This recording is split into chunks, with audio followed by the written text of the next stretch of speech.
This new section is entitled Properties of Matrix Operations. What properties do matrices have? Well, this theorem gives a few of them. How about we have four matrices, A, B, C, and D. Let these matrices be n by n matrices. A, B, C, and D are n by n matrices. And we have a few facts. Matrix addition commutes. Matrix addition or commutes. Of course it commutes. If you have 2, 3, negative 2, 5, and you want to add 7 to negative 3 and negative 2, well, basically you add the 2 and the 7. And that result is going to go in the 1, 1 position. But if I were to switch the two matrices, if I were to switch them,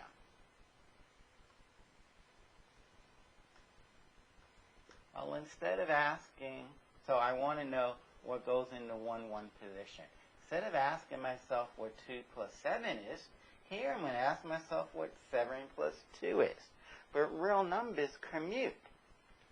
Next, I'll ask myself what 3 plus 2 is. Here, I'm asking myself what 2 plus 3 is. Same thing. Bottom left, negative 2 plus 3. Here, I just switch the orders, and that should be negative. Okay, all I did was switch the orders. Negative of addition. Negative 2 plus 5 is the same as 5 plus negative 2. So yes, that I hope it's obvious that matrix addition commutes. It's also obvious that matrix subtraction will not, because 2 minus 3 is not the same as 3 minus 2. Okay, so matrix addition commutes. The next one is the associative property. A plus B plus C versus A plus B plus C. If you add matrices A and B first, and then add C onto that result, or if you add matrices B and C first, and add that to A, you're going to get the same results. And of course that's true. If that's A, and now I'm writing B, and then I write C. If I bracket it this way, and let me write it down again.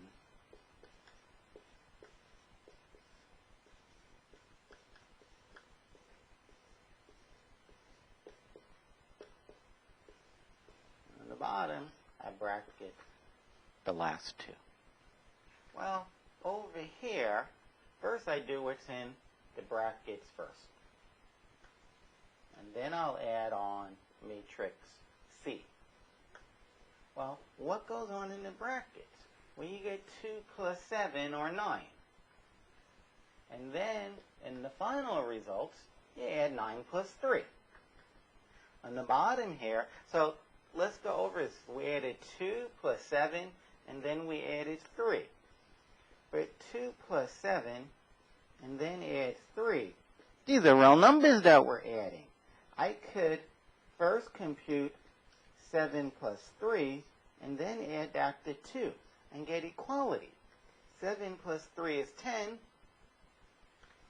So inside the bracket, in the 1, 1 position, I have 10. And then I add the 2, 3, 1, 2. In particular, when I add the entry in the 1, 1 position, of course I'm going to get 12. Doesn't matter the order that I add the three numbers in. It does not matter the order that I add the three numbers in. Okay, it's not going to matter.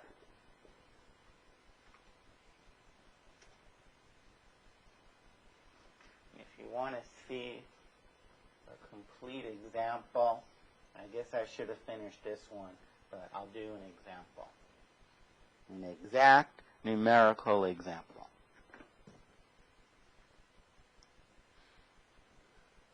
So I'll write down three matrices, and we'll add them different ways.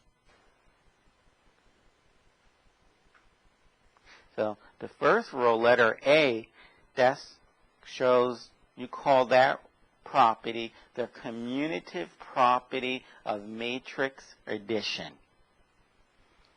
Letter B will be the associative property of matrix addition. And we're just waiting for this big eraser to vámonos. Let's see a little trick.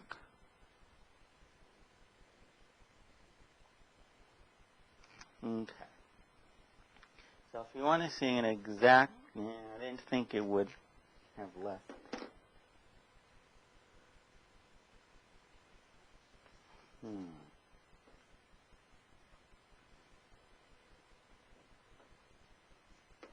Okay. Suppose we have 2, 1, 0, 4. You want to add 1, 2, 3, 4, and add 5, 6, 7, 1. I want to add these three matrices. Now, although our brains are very, very powerful, more powerful than a computer. Computers can't think after all. We can only do two operations at a time. That is, we can't add 2, 1, and 5 at once. Some of you say, yeah, the answer is 9. Well, you really did add, say, 2 and 1 first and got 3. That's 8. You added 2 and 1 first and got 3, and then added 5. Or maybe you added 5 and 2 first and got 7 and added 1. But our brains only do 2 at a time. So let's add the first two matrices, and component-wise, 2 plus 1, 1 plus 2, 0 plus 3, 4 plus 4 is 8. And we add on the last matrix. And we just add 3 plus 5, 3 plus 6, 3 plus 7, 8 plus 1. And that's what we get. Now, if I add up the first two first, and I'm going to add that result to matrix A, the first matrix, okay, 1 plus 5 is 6, 2 plus 6 is 8, 3 plus 7 is 10, 4 plus 1 is 5. If I don't get the same answer, we'll find our mistake. 2 plus 6 is 8, exactly right. 1 plus 8 is 9, which is just what we wanted. 0 plus 10 is 10, looking good. 4 plus 5 is 9, perfect. They were equal.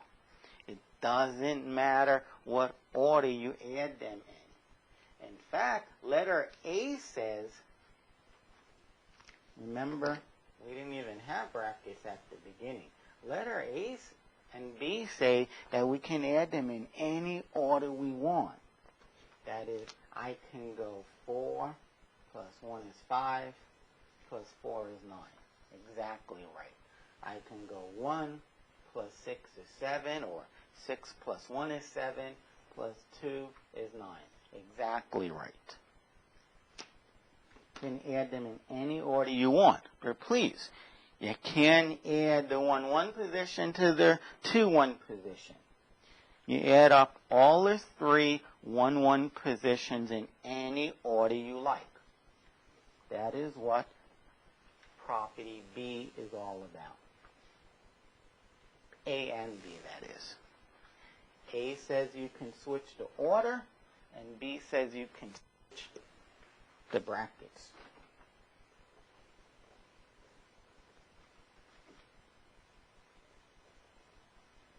so far is just like the properties of real numbers. Just like the properties of real numbers. 2 plus 3 is 3 plus 2. 2 plus 3 plus 4, you can add it in any order you want. This symbol means there exists. If you put an exclamation mark next to it, it means there exists a unique.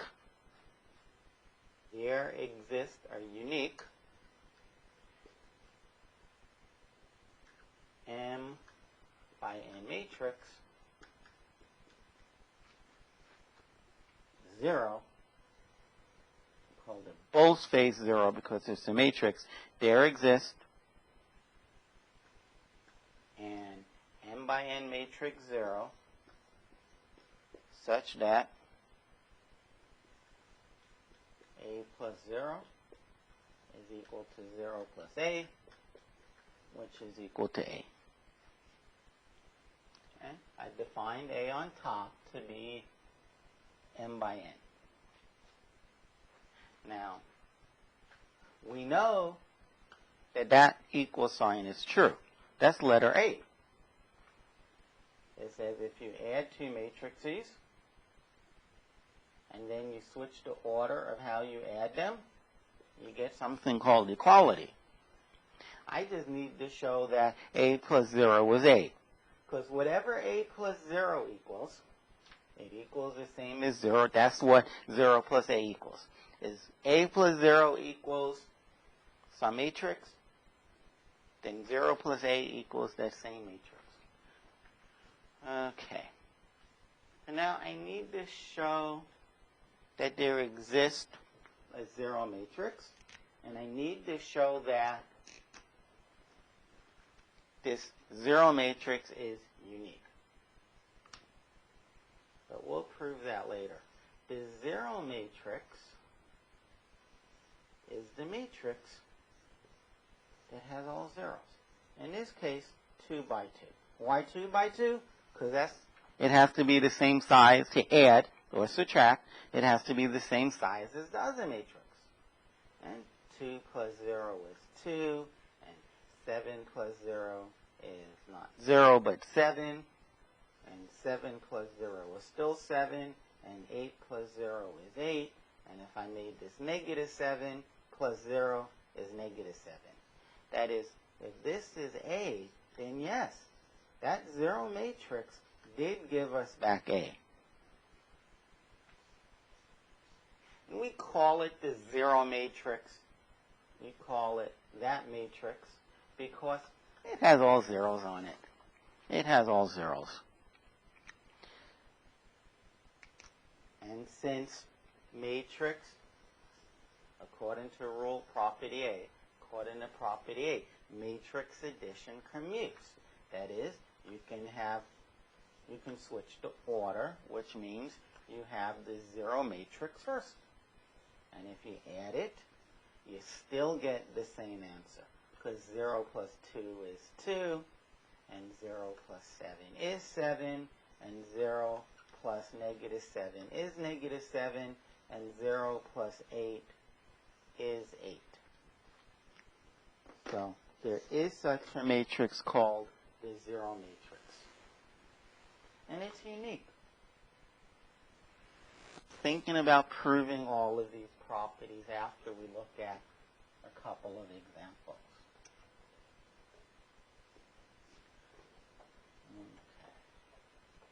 Okay. You add a matrix that has all zeros to an existent matrix, you're going to get back that original matrix. A plus the 0 matrix has to be give you back A. This is assuming that the two matrices are of the same size. Now letter D says, if you're given any n by n matrix for any matrix A, there exists a unique m by n matrix B such that A plus B, now we can talk about something equaling the zero matrix. I defined it. A plus B equals the zero matrix. Okay? B is usually, if not always, denoted by negative B. Sorry, that's silly. By negative A. Negative A is the additive inverse of A. Just like we're real numbers. Exactly like real numbers. If you have 7, negative 7, when you add them, you get 0. So negative 7 is the additive inverse of 7. For the record, 7 is the additive inverse of negative 7. Okay, now, I'm going to make a similar comment for letter C. 0 is the additive identity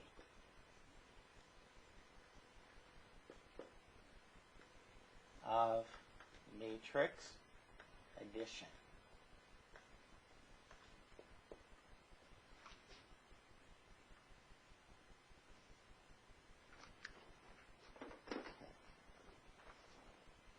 And that's the 4 of them. A, B, C, and D. Let us prove letter A. Let us prove letter A. Now, all of these proofs, if you want to show that one matrix equals another, now, when you add A plus B, you get one matrix. Okay? Assuming that it's correct sizes. And when you add B plus A, you get one matrix. And if you want to show that these two matrices are equal, you need to go to the element level. You need to show that each element of A plus B is the same as B plus A.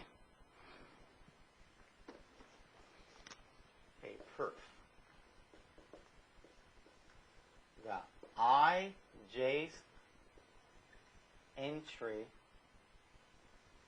or element of A plus B, well, you take the ij entry of A and you add it to the ij entry of B. Now just keep in mind that those that I just circled are real numbers. Now, I can do the proof. I can just continue and arrive at your results. But since you knew it in proofs possibly, you definitely knew the linear algebra, let's just continue with a second line. The ijth entry of B plus A is Bij plus Aij. But again, these are real numbers. And I can switch these. I can switch them.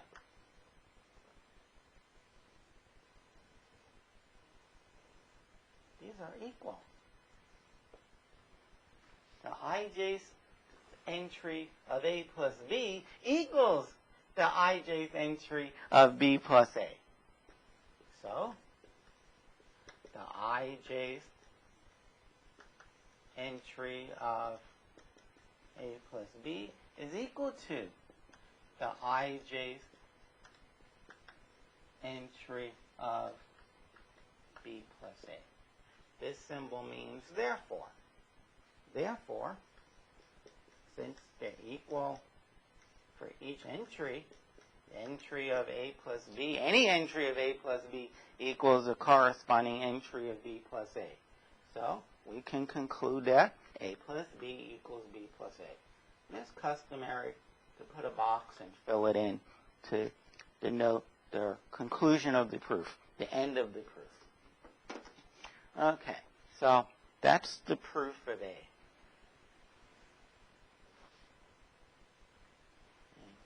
And In my opinion, you really, really need to be able to prove these theorems.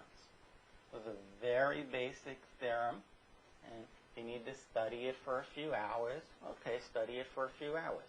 But you need to be able to prove that. To show that two matrices are equal, you need to do it by the element. You need to show that the matrix on the left is equal to the matrix on the right for each entry. So for letter B, we want to show that this is true. We want to prove their associative law. So let's talk about the ij entry of this. And then we'll talk about the ij entry of that and show that, yes, they're equal. Proof. The ijth entry of A plus B. So we're thinking of A plus B as one matrix, hence the brackets, plus a second one. Well, this is going to be the ij element of A plus B, which is aij plus bij, plus the ij entry of matrix C, which is cij. Now here, unlike the last time, I'm going to continue. These are three numbers, real numbers, that we're adding. And the order that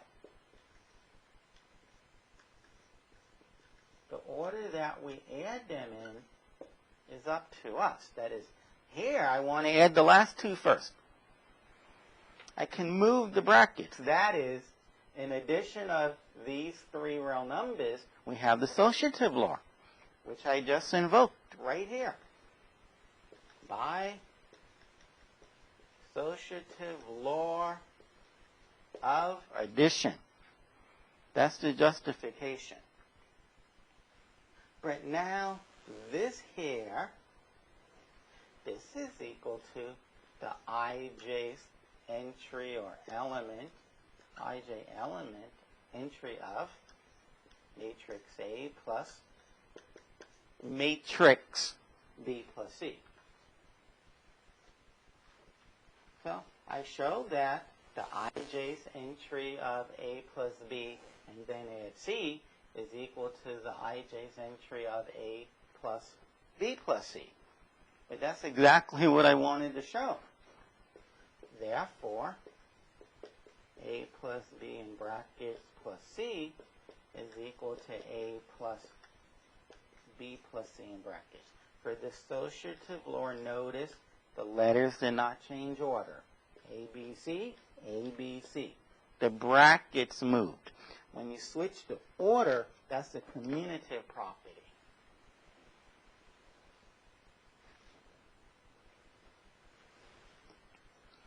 Okay, letter C goes on to say that here's that unique matrix 0. So A plus 0 equals A.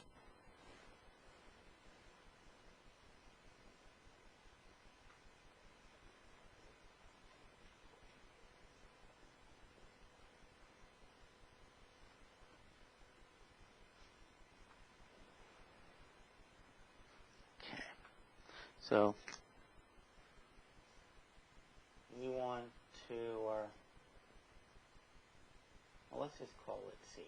We want to show that there exists exactly one n by n matrix 0 such that A plus 0 equals to A. Okay. So we define, okay, let's do it a little bit differently. If I start off saying what the 0 matrix is, and it's the matrix that has all zeros, then I can show that A plus 0 equals A. But the problem is, is I defined what 0 was. Maybe there's yet another matrix 0 that also works. Maybe if you have 2 for the number 2 in each of the entries, maybe A plus this matrix that just has 2's on the entries will also give you back A. Okay, so I'm not even going to say what the 0 matrix is. I'm just going to prove that it must be the matrix with all zeros. Okay, that was very important what I said. If we define what the matrix 0 is, we say, well, let's say 0 is the m by n matrix that has zeros in all the position. And look at this, everyone. A plus this special matrix gives us back A. That doesn't mean that it's unique. It might be obvious to you, but in mathematics, and this is very tough for me as a student, you have to prove the obvious. I was shocked that my very brilliant advanced calculus teacher proved to us that the intermediate value theorem, that is, if you drive from 60 miles an hour to 70 miles an hour, you hit 63 miles an hour. I really thought that was the most obvious thing in the world. How can your car skip 63? But we proved it. And I had to go home and I had to settle not on how to prove that theorem, but that it was necessary for my teacher to prove it. And yeah, he was right. We had to prove it. In mathematics, you even prove the obvious. All right, so we're not going to say what it is. Suppose A plus B is equal to A. Okay? Let's look at the ij entry for both sides. Both sides of the equation. The ij's entry of A plus B is aij plus bij. Real numbers. And this is equal to the ij entry of the right-hand side equals to aij, which is the ij's entry of A. So we have this. aij plus bij is equal to aij. These are real numbers. These are real numbers. Oh, you mean we can subtract the same from both sides? Yes. If two quantities are equal, and you take away the same amount from both sides, the result will be equal. bij equals 0. And this is for all ij entries.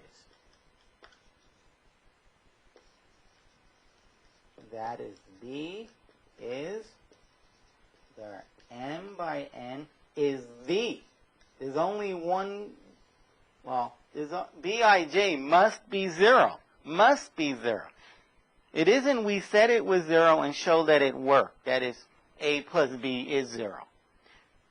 At least the ij element. We concluded that bij must be 0 for all ij entries. That is, B is the m by n matrix with only zeros for each entry. You can word that better, go for it. Each entry of B must have zeros. Okay, so we showed that there is a 0 matrix. A matrix 0. Just because it's a matrix 0 doesn't mean that it had to have all zeros. But, yeah, we proved it did. Okay, so that's letter C. Now we need to show, so we just proved that there's an additive identity. Now we want to go on to show that there is an additive inverse. The matrix A is a matrix B, so that A plus B is equal to the zero matrix. Now we couldn't talk about D until we handle C.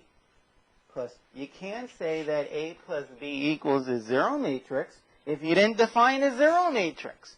We had to define the zero matrix first.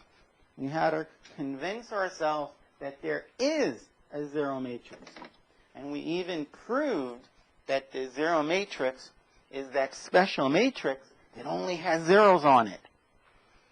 Okay? In theory, it could have had many different numbers for each entry. That is, each entry could have been different. The first row could be 1, 2, 3, 4, 5. Second row, 6, 7, 8, 9, 10, etc. And A plus that matrix could have given us back A, in theory. Okay? But we had to prove, no, that's wrong. It has to be the zero matrix. And now that we have the zero matrix, and we know that it's the matrix that has zeros all over, now we can talk about the inverses. So, proof. Let A be any m by n matrix.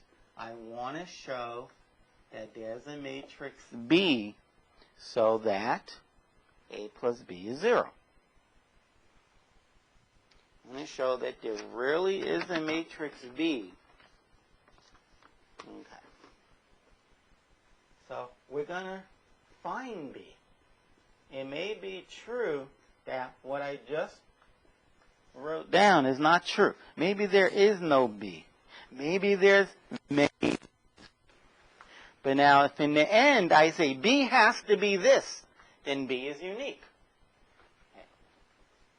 Then we suppose A plus B is equal to 0, then the ijth element of A plus B must be equal to the ijth element, or ij entry, of the zero matrix. But the ijth entry or element of A plus B is Aij plus Bij. Okay, and well, I guess it says it on top. B is an m by n matrix. This should equal to the ijth entry of the zero matrix, which is 0. Well, if you add, this must be the additive inverse of Aij. That is, Bij must equal to negative Aij. You don't want to jump to that? Not a big deal. Take away Aij. That is, solve for what you want. I want to know what Bij is. Take it away from the other side as well. We are dealing with is 0. Aij is negative Aij. So Bij, the ijth element of B, is not one of 3 different answers, not 25 different answers, but it is just one answer. You go to the Aij entry of A and negate it. This is for all Ij entries. Okay, so B is unique. If A is 3, 4, negative 2, 5, then B would be the negative of 3, the negative of 4, the negative of negative 2, and the negative of 5. And when you add those two, you get 0. So B, now if it didn't have that minus sign that I just erased, you would say, oh, B equals A. No, it doesn't. There's a minus in front. B is negative A. That is, B is negative 1 times A. If you multiply each entry of A by negative 1, you change the sign of A. To get B, you just change every sign of A. And it's unique. B is negative A, or negative 1 times A. We didn't have options. It isn't like x squared equals 1, so x is plus or minus 1. That's not unique. Is there a unique solution to x squared equals 1? No. There's two solutions. It's not unique. Okay. So there were some proofs there, and it's really good for you to understand how to prove these elementary proofs or elementary theorems. You have to understand the proofs, and you really should be able to do them on your own. And after all, I'm no better than you at this, and I can do it. Here's yet another theorem that states some properties of matrices.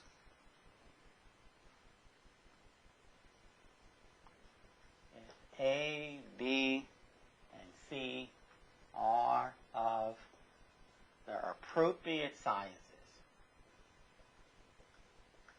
that is, if I want to add them, they're the same size.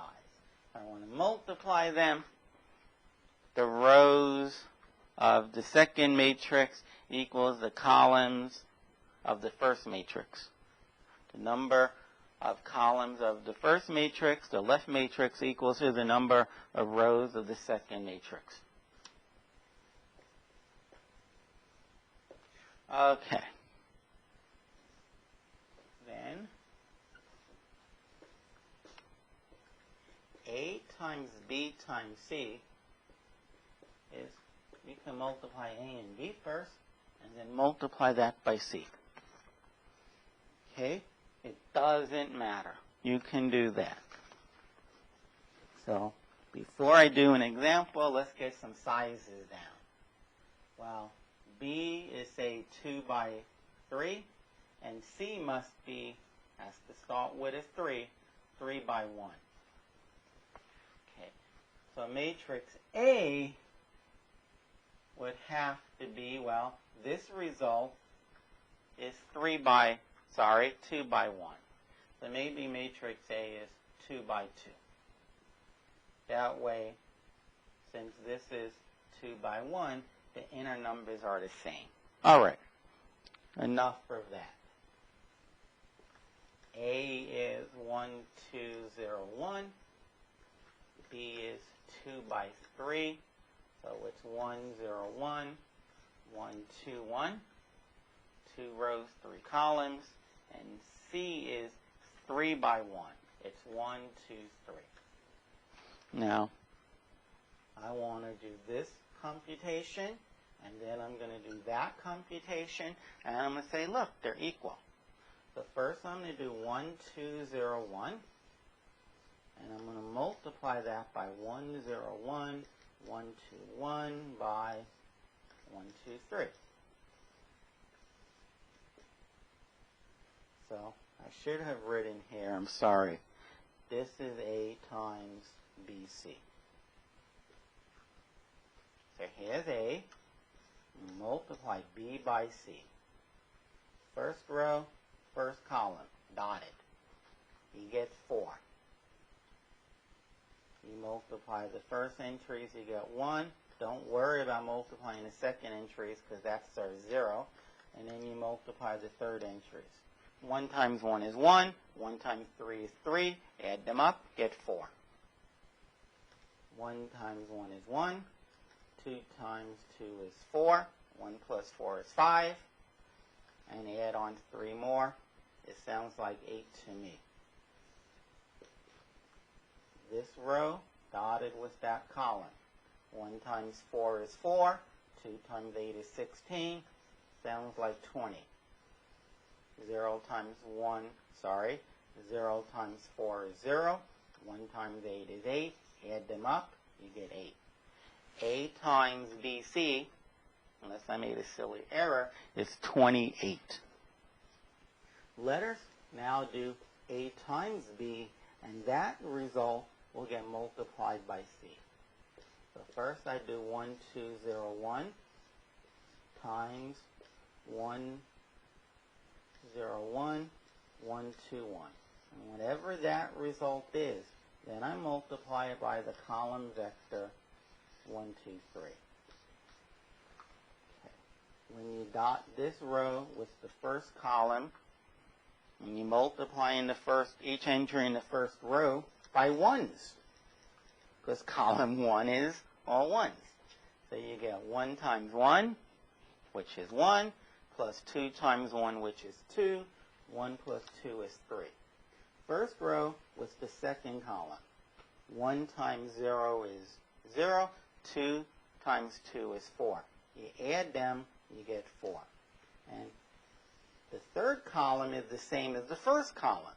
So of course, when you dot the first row with the third column, you're going to get the same answer. You're going to get the same answer that you got when you dotted it with the first column. You're going to get 3. Okay, now I dot the second row with the first column. 0 times 1 plus 1 times 1. That's 1. Dot it with the second column. 0 times 0 plus 1 times 2 is 2. When I dot it with the third column, either you can copy down what you got in the first column, which is fine, but I think you should actually dot it. But please, make sure you get the same answer. Okay, that's A times B. Now I multiply it by matrix C. We'll do this up here. First row, dotted with the first column. You get 3 plus 8 is 11 plus 9 is 20. Sweating that one out. And then you do the second column, the second row, with the first column. It only has one column. You get 1 plus 4 is 5 plus 3 more is 8. So yes. We got the same answer. It doesn't matter the order you multiply the matrices. But I really shouldn't say that. You can't multiply A and C first. But you can move the brackets. You can move brackets as long as you keep the same order. A, B, C. You can bracket the second two or you can bracket the first two. It doesn't matter. It doesn't matter. Sometimes it's quicker, easier to multiply B and C first than A times that result. Other times, it might be easier to multiply A and B first than multiply that result B. Other times, there will be no difference.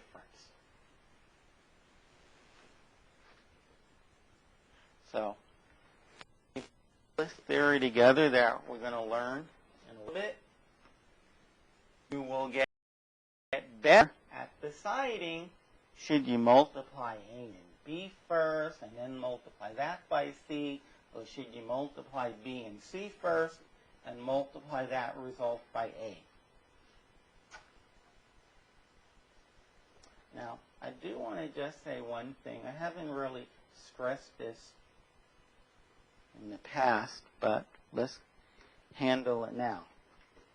When you have A times BC, like it says by letter A, you can multiply BC first, which is fine.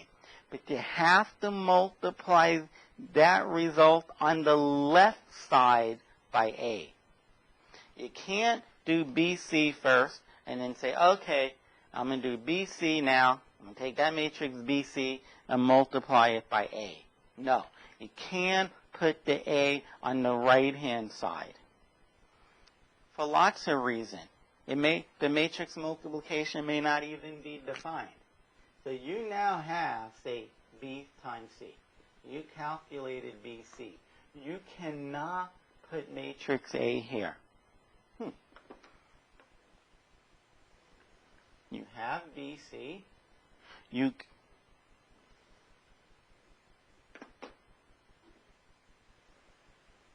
Okay, that should help, I bet. You have BC, make believe first. You calculated BC.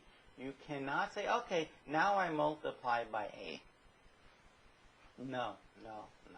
The A must go on the left side. Not because A comes before the letters B and C, but because A was listed first. A is on the left. Just like on the right-hand side. If you calculate A times B first, and then you say, okay, I got 7, 2, 1, 4. I'm going to multiply that by matrix C, which is 1, 2, 1, 2. No. You have to put matrix C just where it is, on the right. That's utmost important. You cannot just be willy-nilly about where you put matrix A and matrix C in this example. You cannot just put it any old place. No. But it's a lot easier. It's like, oh my, I have to know where to put it. Put it in the same place you see it. A is to the left of BC. If you do BC first, put A on the left. If you do AB first, put B on the right. You don't have to think much about it. Okay. Part B of this theorem. If you have a sum of matrices and you want to multiply on the left by A, you could do A times B and then add A times C. For the record, if you were subtracting the B and the C, well then it would be AB minus AC. Now, in my opinion, and for 99% of the cases,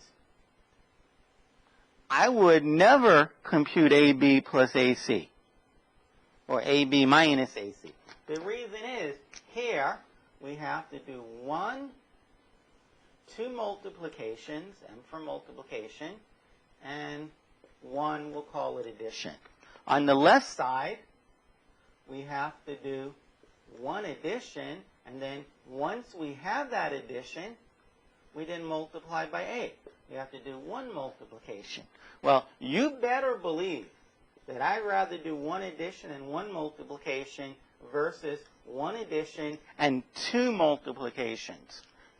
There's no doubt that I'd rather do the left side. Now, I said most of the time. Well, when will I not want to do the left side? Oh. I was thinking if B plus C turned out to be the zero matrix. And I know what A times the zero matrix is. It's going to be 0. But that even furthers their argument that we should do the left-hand side. I can think of a case now where the right-hand side will be easier to do. But nonetheless, we need to practice this. Let B equal 1, 0, 0, 3. Make that an 8. And CB 3, 1, 2, 4. And let A also be 2 by 2. It doesn't have to be. 1, 2, 0, 5. Okay, so let's compute the left-hand side.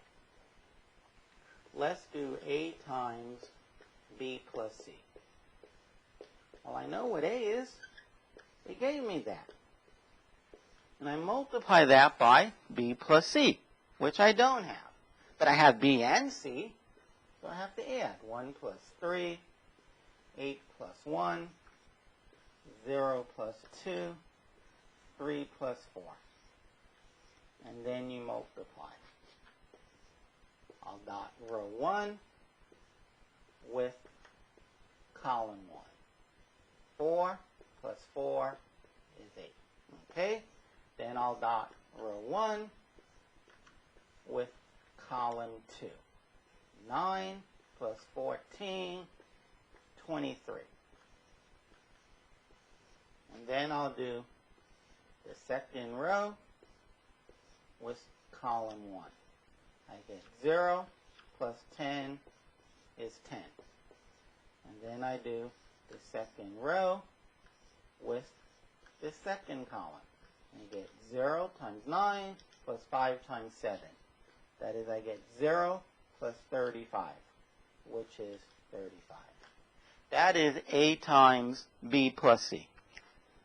And let me get rid of my side work. I'm not saying you have to erase your side work, but you really should do your side work on the side. Don't do it right in the middle of your problem. Okay. So now we're going to do AB plus AC. We're going to see whether or not we get the same answer. Notice in this, when I did A times B plus C, I did one addition and one multiplication.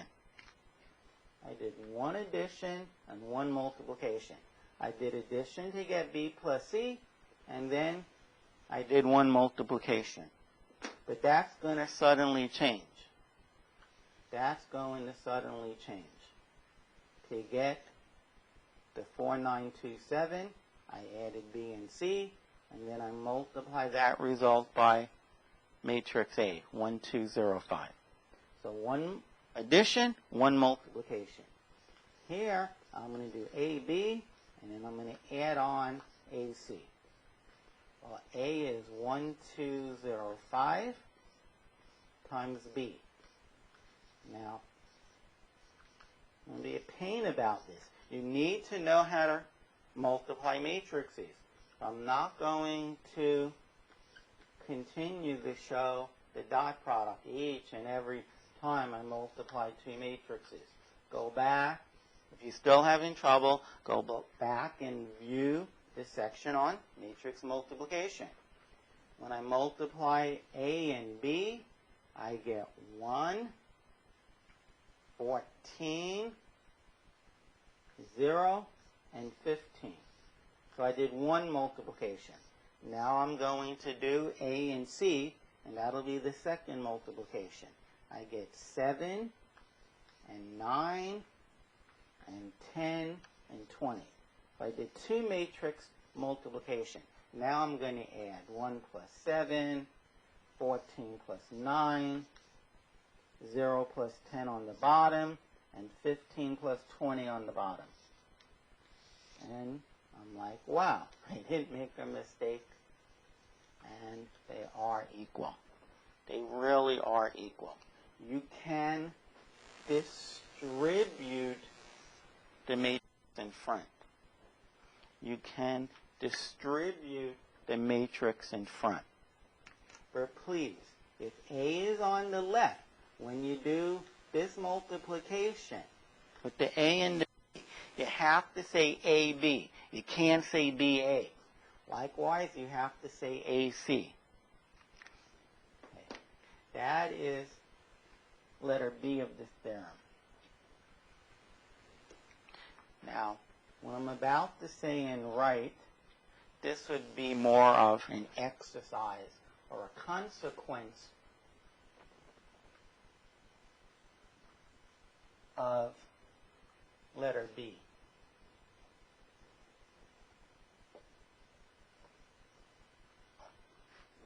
So we'll actually prove it. We'll prove this result. Nothing major. I'm not going to do any magic. What if instead of A here, you had A plus B? And you multiply this by C plus B. Now, what you can do is, and should do, is think, well, first let me state theorem, letter C of this theorem. Let me state letter C first. Let me state letter C first. Letter C is very, very similar to letter B, except the sum is on the left and the multiplication here is on the right. Here, the multiplication was on the left. Well, this is AC plus, and if it was minus, I would write minus BC. That's theorem letter C. And it's very similar to B, so I'm not going to do an example. You add A and B first, and then multiply that on the right-hand side by C. Look at your answer. Hold on to it. Multiply matrix A and C, then multiply matrix B and C, and add them up. And say, look, I got the same answer. All right. Now, what if C, this C right here, was a sum, C plus D? Now, you can think of this. Remember, when you add two matrices like A and B, you only get one matrix. So you can think of A plus B as one matrix. What matrix? A plus B. And just like letter B says, you can distribute that one matrix. That is, you get A plus B times C, plus you get A plus B times D. A plus B times D. And then, according to letter C, you get AC plus BC. AC plus BC. Plus, according to letter C, you get AD plus BD. Plus AD plus BD. Now, did you have to do all of that to figure out what the answer is? No, not at all. You can use what you're very accustomed to, the FOIL method. Just remember, you don't have the commutability rule. You have AC, not CA. You have AC plus AD plus AD. You have plus BC. There it is. And you have plus BD. Not DB. BD. There it is. And we proved it. You actually have the FOIL method, or the distributive method. It's still valid in matrix multiplication. Just remember, when you multiply the A by the D, don't get DA. Because AD does not necessarily equal DA. It might, and you have lucked out. But most probably, it won't be equal. They will not be equal. Why can't it? Okay. Now I'm going to talk about what's called their identity matrix.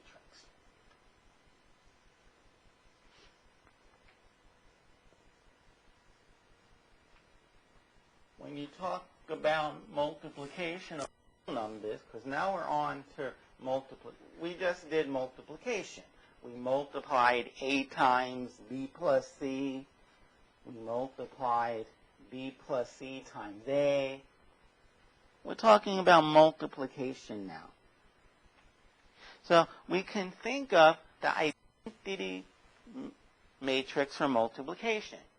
What is the identity number for multiplication? That is, what is the number that you can multiply 7 by to get back 7? And the answer is 1. And if it were 71, you multiply by 1 to get back 71. If it was negative 71, multiply negative 71 by 1 and get negative 71. That is, 1 is the identity number for multiplication of real numbers. Well, we want to find the identity for matrix multiplication. That is, what can you multiply a matrix by and get back the same matrix? what can you multiply a matrix by and get back the same matrix? That is A times what, matrix A times what matrix will give you back A. Okay. We call this identity matrix I. I2, identity matrix is all square matrices. So I don't have to say I is 2 by 2.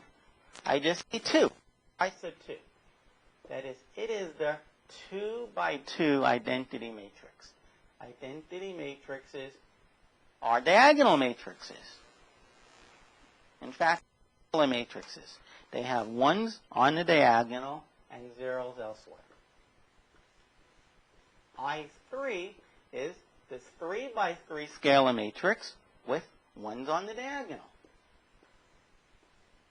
It's a 3 by 3 matrix where you have ones on the diagonal and zeros elsewhere. The I4 is going to be the same. It's the 4 by 4 matrix that just has ones on the diagonal and zeros elsewhere. And I25 is going to be defined the same way. But do these matrices really solve the top equation? When you multiply a matrix A by the identity matrix, do you always get back matrix A? That is the question. That is the question. Well, if you take 2, 3, 7, 4. Actually, okay, we'll do that. 2, 3, 7, 4. And I multiply it by 2 by 2 matrix. Well, when you dot the first row with the first column, kind of by design, 2 times 1 will be 2, which is what you want. You want to get 2 back. And here, 3 times 0 is 0. 2 plus 0 is 2. And when you dot the first row with the second column, you want to get back 3. Because you want to get back the first row to be 2, 3. I just wrote down the second column wrong. Sorry. The second column, of course, is 0, 1. And look at this. The 2 gets multiplied by the 0, but the 3 gets multiplied by the 1 this time. See here, you get back the 3. Now, if you take the second row and dot it with the first column, well, you want to get back 7. And look, this 7 gets multiplied by 1, which is 7. Oh, the 4 gets multiplied by 0. So here, I got back 7. And when you do the the second row with the second column, you get back 0. Oh, plus 4. Yeah, we get back to 4. Okay, we got back what we started with. We get back what we started with. Now, for the record, multiplication with the identity matrix commutes.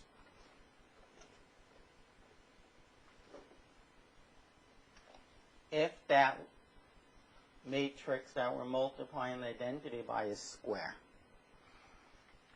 2, 3, 7, 4, that's a square matrix. This is 2 by 2. If I switch the order, it'll still work.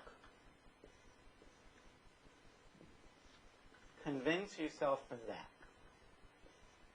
Convince yourself of that. I can't do everything for you. You have to investigate. So math is about investigating, looking at things. Does this really work? And the answer is yes, it does. Okay. Now, what if A is not a square matrix? What if you have 4, 5, 2, 1, 3, 4? And you multiply this by 1, 0, 0, 1. Well, this matrix on the left, it has 3 rows and 2 columns, and you're multiplying it by a 2 by 2. Those numbers are the same. And here, you're getting back the 3 by 2. Why am I saying, oh, yeah? You are getting back the matrix of this size. So maybe we will get back what we started with. And if you multiply it out, you would see that you get it back. You get it back. Well, the question is now, what if I switch it? What if I switch it? 4, 5, 2, 1, 3, 4. Now, the left matrix is 2 by 2, and the right-hand matrix is 3 by 2. Those numbers are not the same. This matrix multiplication above is not well defined. It's not well defined. But let's convince ourselves of that. If we take the first row, or any row for that matter, and try to dot it with the first column, either here we don't have enough numbers or here we have too many numbers. If you can multiply the 1 and the 4, you can multiply the 2 and the 0, but what do you multiply this 3 by? If this has 2 entries, then this matrix has to have 2 entries. So not only is this product not equal to that product on the left product is well defined. And we even found the answer. But the right-hand side is not well defined. So A times I meant to say, is equal to I times A if and only if A is a square matrix. A is an n by n matrix. So I'll put IN. A times IN is equal to IN times A if and only if A is a square n by n matrix. If A is not square, then A times I is not equal to I times A. But if the A and the I are the correct size to compute A times I, you'll get back A. And if I times A, if that's well defined, you'll get back A. I times A is A, and A times I is also A. That's always true if the matrices are of the correct sizes. If the matrices are of the right size.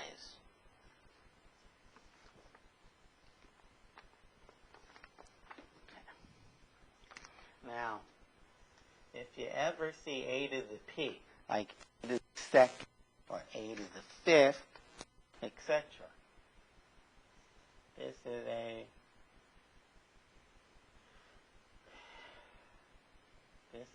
what is it called? It's a whole number. Whole numbers are 0, 1, 2, 3, 4, 5, 6. This just means to keep multiplying A by itself. Keep multiplying A by itself. Just like with real numbers. How many times do you multiply A by itself? Answer. Look at the power. P times. Now, what can you tell me about the dimension, the size of A? I mean, if A is m by n, what would A times A be? Well, it'll be m times n times n times n. Now, if it's to be well defined, n and m have to be equal. Oh, You mean the dimensions are equal. A must be square. For A squared to be well defined, A must be a square matrix. Now, in this particular case, well, I guess I didn't, if somebody asked me this, you know, for A squared to be well defined, does A have to be a square matrix? If I weren't, now I can give that answer in probably less than a second, but trust me, I would have looked at this. Yes, it would have taken me a second or under, but I would have considered that, and I would say, oh yeah, of course it has to be a square matrix. I do not walk around knowing these things. I should, but I don't. But yet I was still able to get it. Just get your hands dirty. Let A not be a square matrix, and then look at what the dimensions of A times A would be, and assuming that it must be well defined. Yeah, look at that. N and M have to be equal. What about for A cubed? Well, think about it. To do A cubed, that means A times A times A. To do A, so you have to do A squared first. That A is square.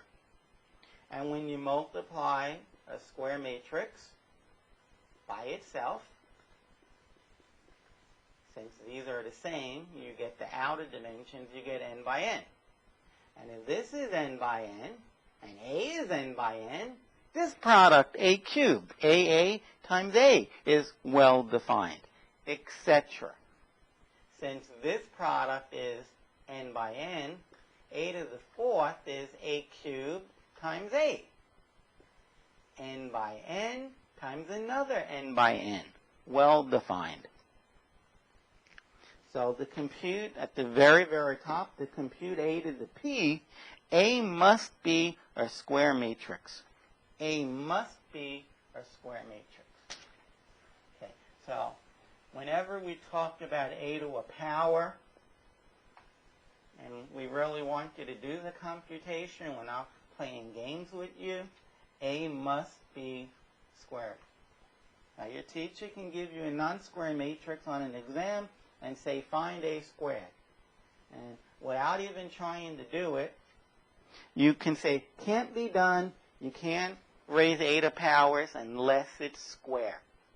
I saw it on the video. It was proven to me on the video.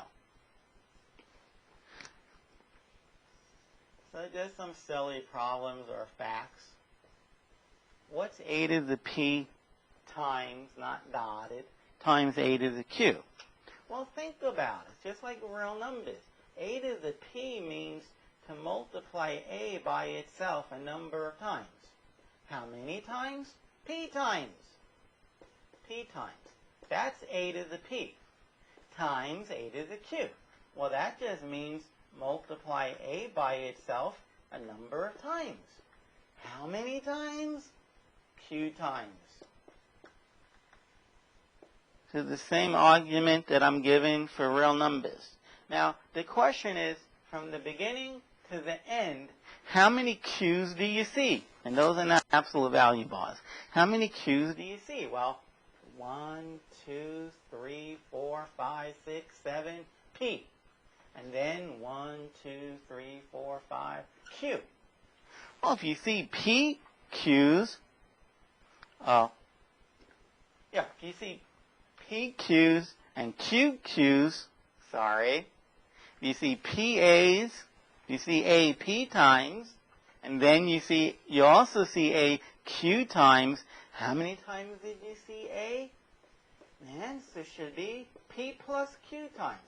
From the beginning to the end, this P plus Q A's. It's A times A many times, or maybe not so many times. But the bottom line is, it's p plus 2 times, p plus q times, excuse me, that you see a. And a times itself, p plus q times is a to the p plus q. So we proved that this equals that. And this proof works for real numbers. Think of a as a number, not a matrix.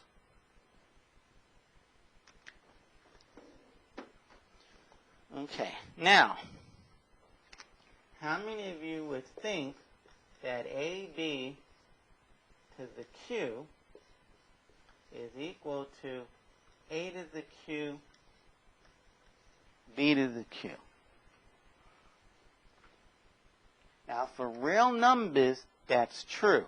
But real numbers commute under multiplication.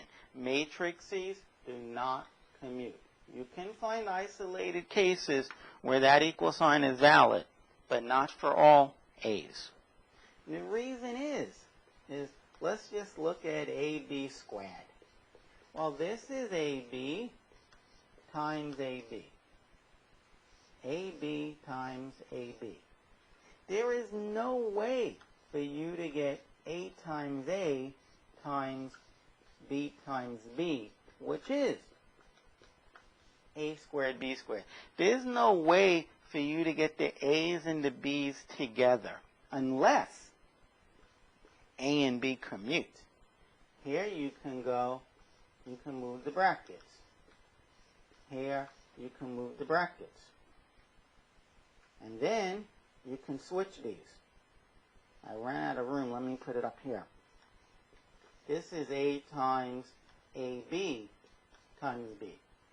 And then to go here, I'm just moving the brackets.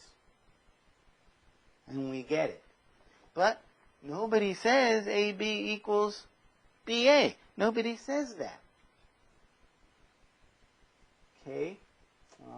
This equal sign is valid. This equal sign is valid. This one is not. There's no reason why we can switch the A and the BA to AB.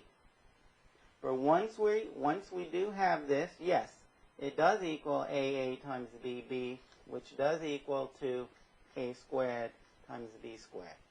But the problem is right here. You cannot switch BA to AB. So it's not generally true. But it is true if A and B commute. If A and B commute, then yes, AB to any power is equal to A to that power, B to that same power. Okay. Now, I'm going to sneak in a very simple definition. Just remember, in real numbers, 7 to the 0 is 1. Well, A to the 0, remember, 3 horizontal lines mean by definition, A, the matrix A, to the 0 power is equal to I. And this is for all A. But remember, if we're talking about powers, and we are, powers of a matrix, then the matrix must be square. And I don't know if I said it earlier, but an upside down V with a cross is for all. It's the symbol for all. A to the 0, by definition, is the matrix IN. And this is for all A, where A is n by n. So, if you're raising AB to a power, you can't say it's A to the power times B to the power unless you know that A and B commute. Okay. In real numbers, if you multiply real numbers and you get 0, one of those numbers one or more of those numbers, two numbers, must be 0. If you multiply two numbers and you get 0, one of the two numbers must be 0.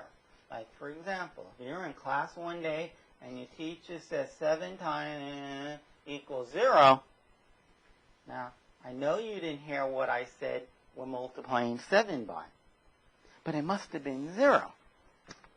If on the board it says 7 times, and you can't make out that number, it's not an 8, you can't make it out, and it equals 0, well, in your notes, you should write 7 times 0 equals 0. Why? Because there's no other way than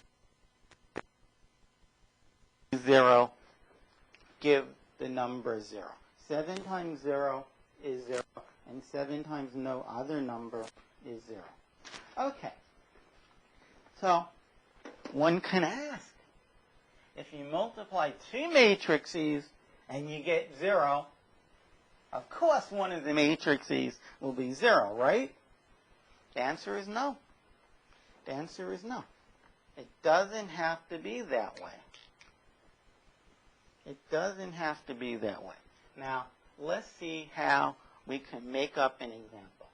Suppose we have 3, 2, and I randomly pick those two numbers. I randomly pick them. Now, I want the top left entry to be 0. In fact, I even want the top right to be 0. Well, remember, if 3 gets multiplied by that number, first column, and the 2 gets multiplied by that number. Can you think of two numbers? They don't have to be the same number, so we get 0. Well, 3 times 4 is 12, and 2 times negative 6 is negative 12, and when you add them, you'll get 0. So let me jump on this and put 4 and negative 6. Okay. Now, here's the 4, the plus, and here's the negative 6. But I still want 0. Well, you know what? If I multiply the left side by 5, it's still going to be 0 because what's in the bracket is 0. 5 times 0 is 0. But I can distribute. I want to keep that 4 alone. 5 times 3 is 15 times 4. Plus 5 times 2 is 10 times the negative 6. This is still 0. This is 60, and this is negative 60. And when I add them, I still get 0. So how about I put 15? How about I put 15 and 10? 15 and 10. Because 10 times 4 is 60, and 10 times negative 6 is negative 60. When I add them, I get 0. Okay. Now, I know that when I dot this with column 1, I get 0. Even when I dot the second row with column 1, I get 0. That is 3 times 4 plus 2 times negative 6 is 0. But I can instead of multiplying, here, let's look at right here, please. Instead of multiplying the 5 and the 3 and getting 15 and keeping the 4 the same, what if I multiply the 5 by the 4? I get 3 times 20 plus 2 times negative 30. 2 times negative 30. That also will be 0. I took 0. Remember, this is 0. I took 0 and I multiplied it by 5. I'm still going to get 0. So here I'll put the 20 and the negative 30. 20 and negative 30. That product is going to give me all zeros. Okay. If you understood the way that I generated this example, that's super. That is just excellent. Okay, that would be just excellent. But the bottom line is, I'll write down the two matrices a bit more cleanly looking because I drew on it a lot. But the bottom line is, these two matrices, unless I made a rather silly mistake, these two matrices, this matrix, which is not the zero matrix, and this matrix, which is not the zero matrix, they give the zero matrix. They multiply out to the zero matrix. So once I discovered that that dot product was 0, I multiplied this column by some number, and I put it there. And I multiplied this row by some number, and I put it there. And now I'm always going to get zeros. Plus 0 times any number is 0. Okay. But again, please note that this matrix was not the zero matrix, and this matrix is not the zero matrix. Yet, the product was the zero matrix. So unlike real numbers, if you can multiply two matrices and two matrices that are both non-zero and get the zero matrix. And for the record, work it out. If you multiply the zero matrix by another matrix, or if you multiply the zero matrix by itself, you'll get the zero matrix. Absolutely. So now if you hear your teacher say matrix A has 2, 7, 9, 8 times, and you can't hear matrix B. You just didn't hear what the teacher said, but you heard your teacher say it equals to 0, 0, 0, 0. You have no idea what B is. No idea. Ask your classmate for notes. For the notes, ask the teacher to themselves. But if somebody says 7 times and you miss the number equals 0, it's 0. 7 times only 0 is 0. But that's not true in matrices. Another fact that is not true with matrices, if AB is equal to AC, in real numbers, you can cross off the A's and then say B equals C. Does this imply that B equals C? Does it imply that? Okay? Does it guarantee you that? The answer is no.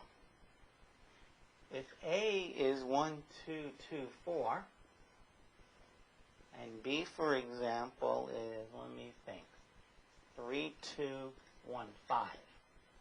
So I have A times B, and this is supposed to equal to A times matrix C. But C is not the same. C can be 1, 0, 2, 6. There we go.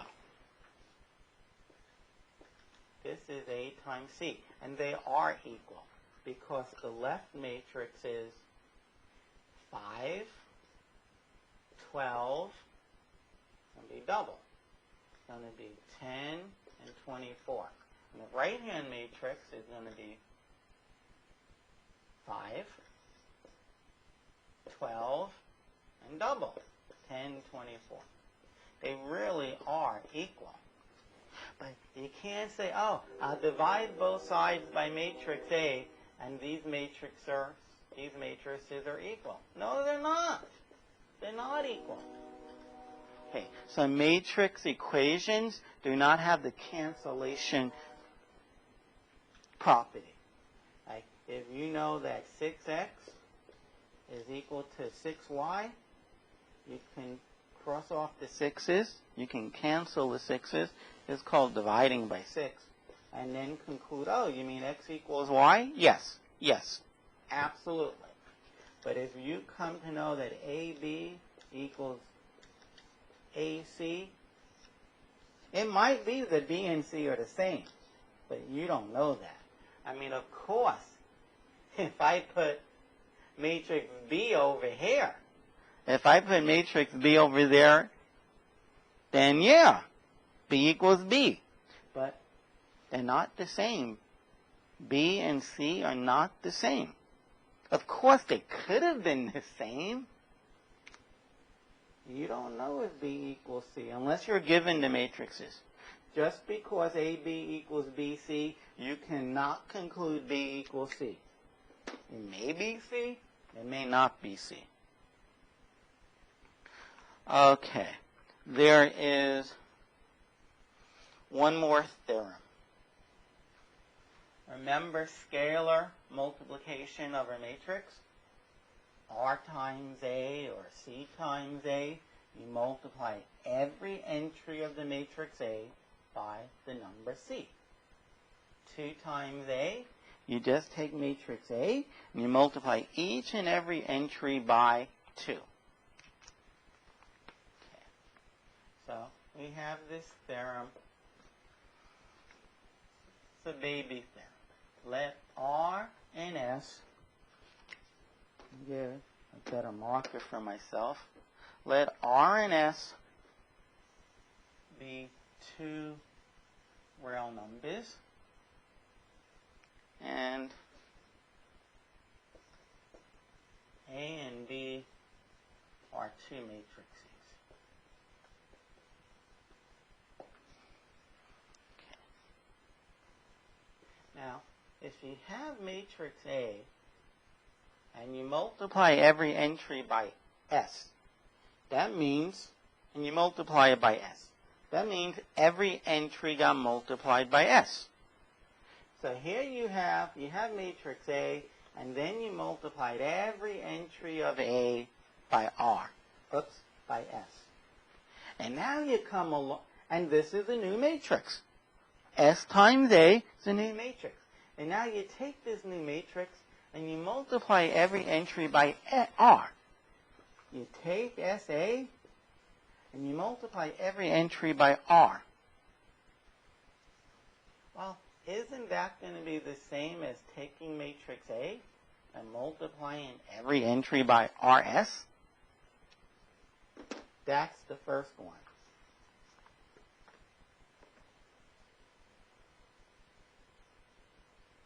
That is the first part of this theorem. Suppose A is 1, 2, 3, 4. Nice, simple. Now, if you do 2 times A, that means you multiply each of these entries by 2. You get 2 times 1, 2 times 2, 2 times 3, 2 times 4. I mean, you can absolutely say 2, 4, 6, 8. But personally, I think that's better for what I'm about to do. Now you take 2A, which is this matrix. You multiply every result by 3. That is, you take the 2, which I feel like writing as 2 times 1. It's 2, and you multiply by 3. And you take the 4, 2 by 2. You multiply it by 3. And then you take the 6, which is 2 times 3. You multiply it by 3, and you take the 8, which is 2 times 4. It says so right there. And you multiply by 3. Well, what you're going to get is, remember, these are real numbers, and we have the associative law. I can multiply this 3 times 2 first, and then multiply that by 1. And I can multiply this 3 times 2 first, and then multiply that by the 2. The 3 times 2, and then multiply by 3. And the 3 times 2, and multiply that by 4. And if I may, please, let me come up here. So, 3 times 2 is 6.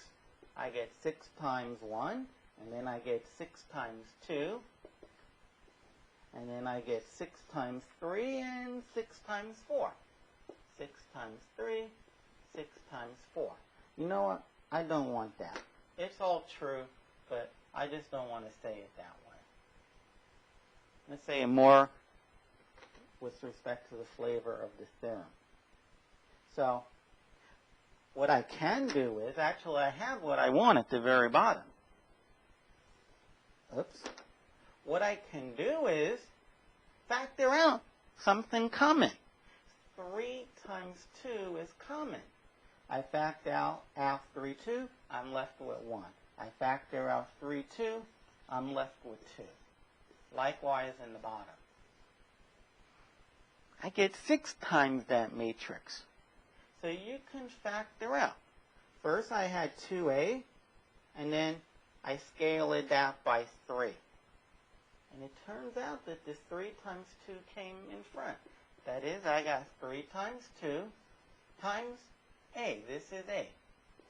This 3 times 2 can come out in front. That is, you can multiply the 2 scalars, or the 3 scalars, or 23 scalars together, get one number, and multiply that one number by A. Whatever you do, don't compute 2 times A and then 3 times that. Right away, do 6 times A. Do 6 times A. And that was the proof. Just if you want it to be a real proof, wherever you see 3 in that proof, write R, and wherever you see the number 2, put S, and you'll have the proof perfect.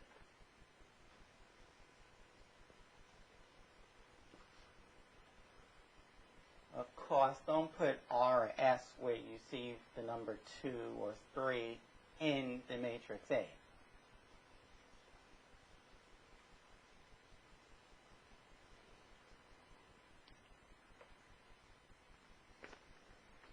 The next one says, what if you have 2 scalars, you have a matrix, and you want to multiply it by the sum of 2 scalars?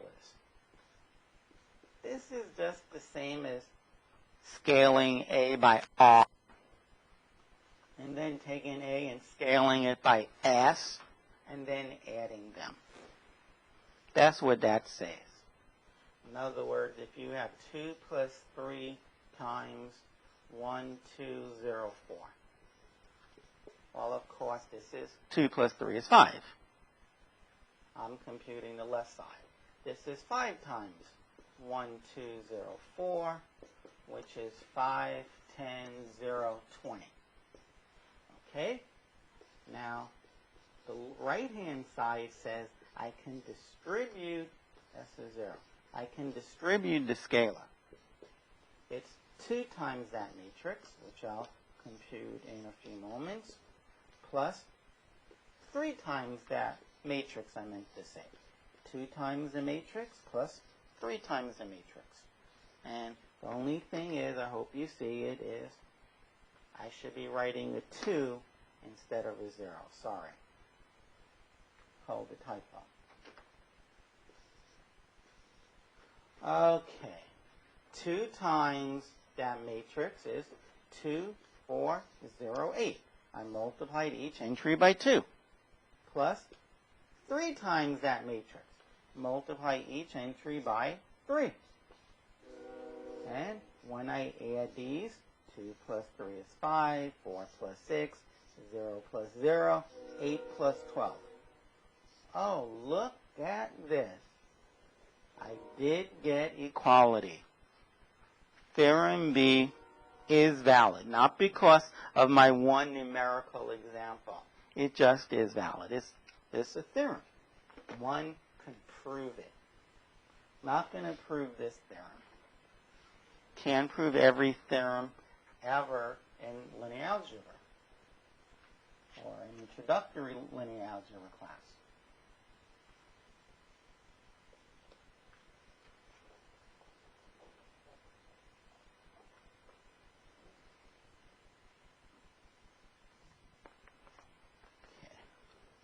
Now, letter C says if you have a sum of matrices and you want to scale it. Let me use R because I don't want to use C because I use C for the letter of this part of the proof. What you could do is do R times A plus R times B. Okay, that's what this theorem says. Now, question. Would you ever want to do that? Now, to compute R times A plus B, you have one addition. You add A and B together. You get one matrix. And then you scale it by R. You have one scalar multiplication to do. Now, if you have R times A plus R times B, you're given A exactly. You give an exact matrix B, you told R is 7 and S is you told R is 7. Well, here you have one scalar multiplication, and here you have a second scalar multiplication. You have two scalar multiplications. And once you do the multiplication, this will give you one matrix, and this will give you another matrix, and you have to add. You have one addition. Well, the one additions, they're the same, but one scalar multiplication versus two scalar multiplications, I'm not going to multiply every entry in A and B by R. There's two scalar multiplications. I mean, I have to add two matrices anyways. Why not just add A and B and then do one scalar multiplication? This is the way you do it. This on the right-hand side is theory. Just, it works. Know that it works. And you should see it. Whether you multiply every entry in A first, and every entry in AB also first, and then add by R, and then add them up, or you can add them up first, and then multiply it by R. Okay, try to prove that one. That one is quite provable. I'm leaning towards proving that one. We'll see. Now, letter D, so here we're just having fun with scalar multiplication rules.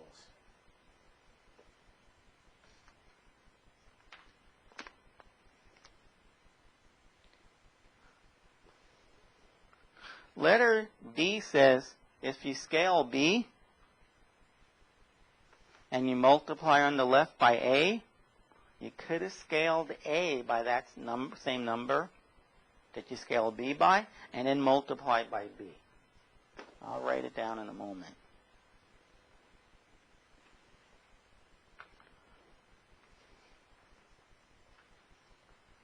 So A times RB is the same as RA times B. It doesn't matter which matrix you scale. And if you look at matrix multiplication, you'll notice that if you scaled matrix B by 5, then A times B is, or A times 5B is now, every entry is going to be 5 times bigger. You have A times R times B. This is the same as scaling A by R and multiplying that by B. It's the same as multiplying AB first and then scaling that by R. Doesn't matter which one you scale by R. It doesn't matter. Now, this brings up a very interesting concept, very nice way of dealing with fractions. If you have A times B, and A has some fractions, has denominators, and say B does not, what you can, well, doesn't even matter. What you can find the least common multiple of all the denominators of A. Let's suppose it's 7. Now, if you multiply every entry in A by 7, all those, how about 15? I don't like 7, it's prime. If you multiply all those entries in A by 15, by design, by the way we found 15, all those denominators will go into 15 evenly. Now, 15A has no fractions. Multiply it by B, get the answer. But then, at the very, very end, whatever answer you get for this, whatever answer you get for 15A times B, multiply each entry by 15. That is, divide each entry by 15. And that's pretty sweet that you can do that. But you don't have to deal with fractions unless you want to.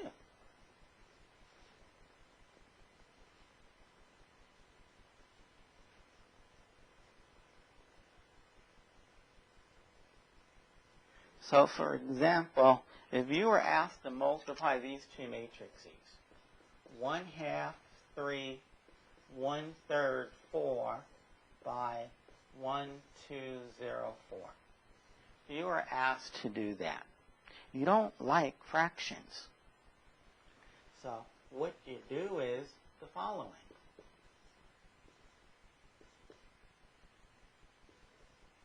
The first matrix you multiply by 6, because the least common multiple of all the denominators I see, namely 2 and 3, is 6. And you multiply that by the second matrix. But if you multiply one matrix by 6, you have to multiply by 1/6. So now we have 1/6, and 6 times 1/2 is 3. 6 times 3 is 18. Times the bottom, you get that. Multiply by 1204. And I will choose to do the inside first. I'll multiply by the 6 at the end. And unless I make a silly mistake, we get 378, 1, and 98. Now you can leave the answer like this, or you can go, it's 3/6, 78/6, 1/6, 98/6, and then reduce it. 3/6 is 1/2. 6 into 78 goes 13 times. The 6 can't be reduced. 98/6, or 3. 98, that cannot be, well, it's 49/3. 49/3. Personally, I think this answer is better. Do not leave this answer, because you have to reduce fractions. So either one of those would be acceptable. The one I crossed off would be correct, but you're not finished. It's like, students always question why I put a check mark on an exam. Like, they'll say 2 plus 3 equals 2 plus 3. And I'll check it, and if the problem is worth 10 points, I'll say minus 10. And they're like, but you checked it right. No. I verified the equal sign. 2 plus 3 equals 2 plus 3. We're talking about an elementary arithmetic class. I mean, one should say 5, and then they'll get the 10 points. But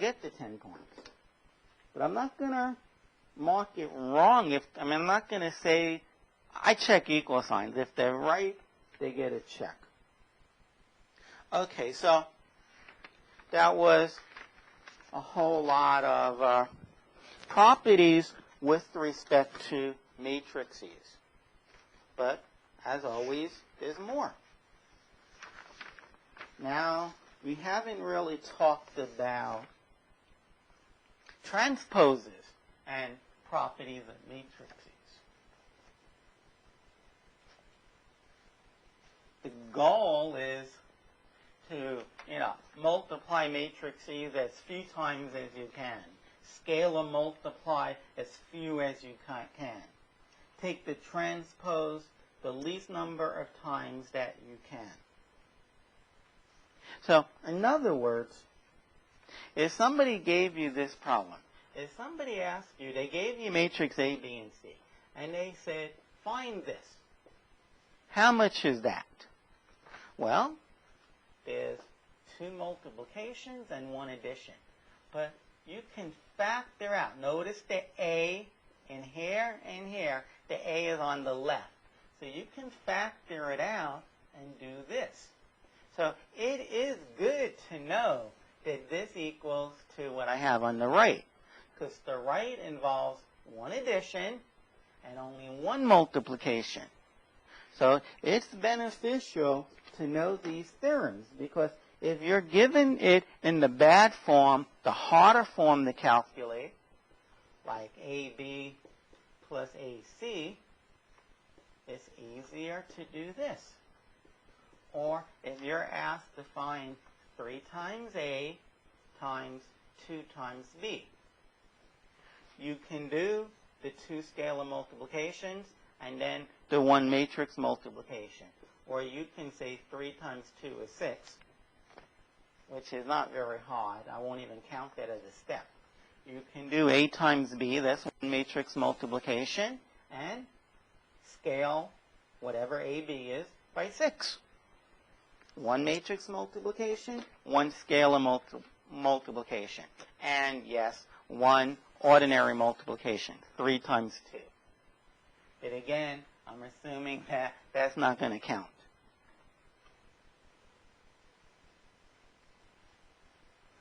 Even if you do want to count it, when you scalar multiply a matrix, you multiply every entry in the matrix by the scalar. When you did the 3 times 2, that was just one multiplication. All right, theorem.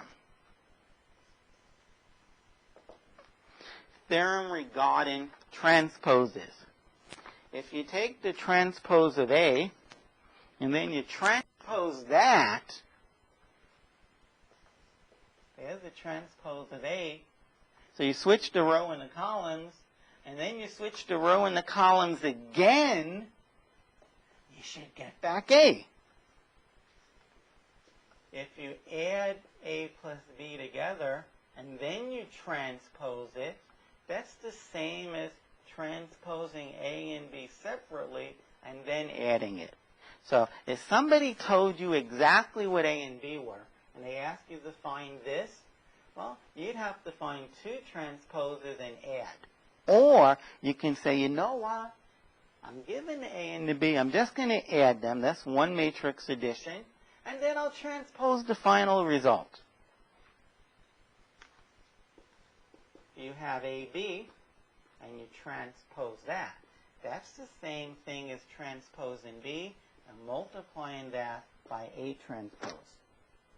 So if you're given A and B, and you want to find this, just multiply A and B and do one transpose. Otherwise, you have to transpose B and transpose A, and then do 2 transposes and then multiply. Of course, if you're told that B transpose equals that matrix, and you're given the values, and A transpose equals that matrix, well, of course, take this matrix and multiply it by that matrix. It's a lot easier. So if you were asked to find this, and you were given A transpose and B transpose, you should most definitely use the right-hand side. If you have A and you scale it by R, the transpose is the same as transposing A and then scaling it by R. I mean, think about it. You multiply each row by R, and then those rows become columns. Or the rows becomes columns, and then you multiply each entry by R. It's not going to matter which one you multiply by R first. You can multiply R by A and then transpose it, or you can transpose A and multiply by R. Each one involves each of those two sides involves one scalar multiplication and one transposing a matrix. So, which one do you do? Which one should you use? Well, if somebody told you A transpose equals 1, 3, 1, 4, and they asked you to find 3 times A transpose, I think you should do that one. 3 times. They ask you what 3 times A transpose is, you should use this one. If they told you what A was, A equals 1, 3, 1, 4. That is, they didn't tell you A transpose. Well, which one do you do? That's up to you. You can transpose first, 1, 1, 3, 4, and then scalar it, or you can scale it first, 3, 3, 9, 12, and then transpose it. It doesn't matter. Okay, these I think we should proof. Okay, last theorem or two, it had many parts we didn't prove. This one, we're going to prove. Prove that A transpose transpose is A transpose. Sorry, is A.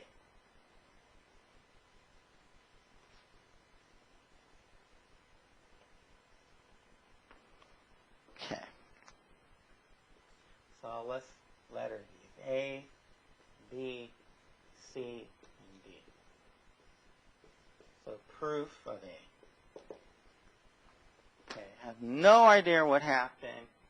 So let's just get rid of this whole page. Apparently it doesn't believe I put the marker down.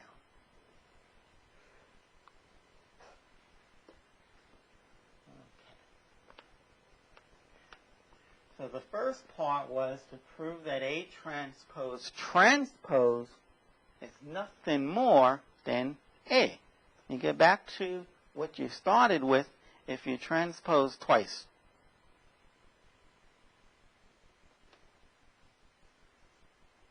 So proof. Remember, we want to show that A transpose transpose is back to A. So A is Aij. A transpose is Aij. No, I don't want to do it this way. I changed my mind. Okay. The ij element of A is Aij. Okay. The ij element of A transpose is the ij element of A transpose, which is Aji. After all, if you are the second third of A, second row, third column of A, when you interchange the row and the columns, you're going to get A3 too. So I have AJ1. Okay. Okay. Now, A transpose is a matrix. A transpose is a matrix. And so let me just write this down. The ijth element of A transpose is, I'm not going to say this, I'm going to say it's that, is AJI. Now I want the transpose of this matrix. Don't get caught up with names. Do not get caught up with names. The ijth element of this matrix transpose is AJI transpose. That is, it's AJI, AIJ. But the ith element is AIJ. That means, well, the ith element of this matrix is Aij. But that's the same entry of matrix A. The ith element of matrix A is Aij. And the ith element of A transpose transpose is Aij. We conclude, since they're the same elements, we conclude that A transpose transpose is not transpose, excuse me, but is A. A transpose transpose is A. Okay? It's just the way it is. Well, it's not the way it is. I mean, I did prove it. It's the way it is because I proved it.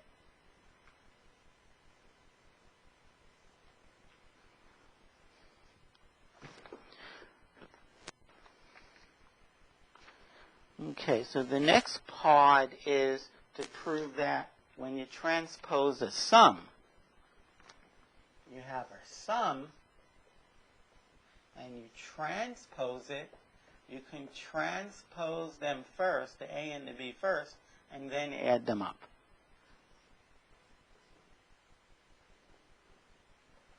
Okay? You can add the A and the B first and transpose it. Or you can transpose the A and the B first and then add that result. Need to show it by element-wise. The ij element of A plus B is aij plus bij. Okay? The ij element of A plus B transpose is aij plus bij transpose.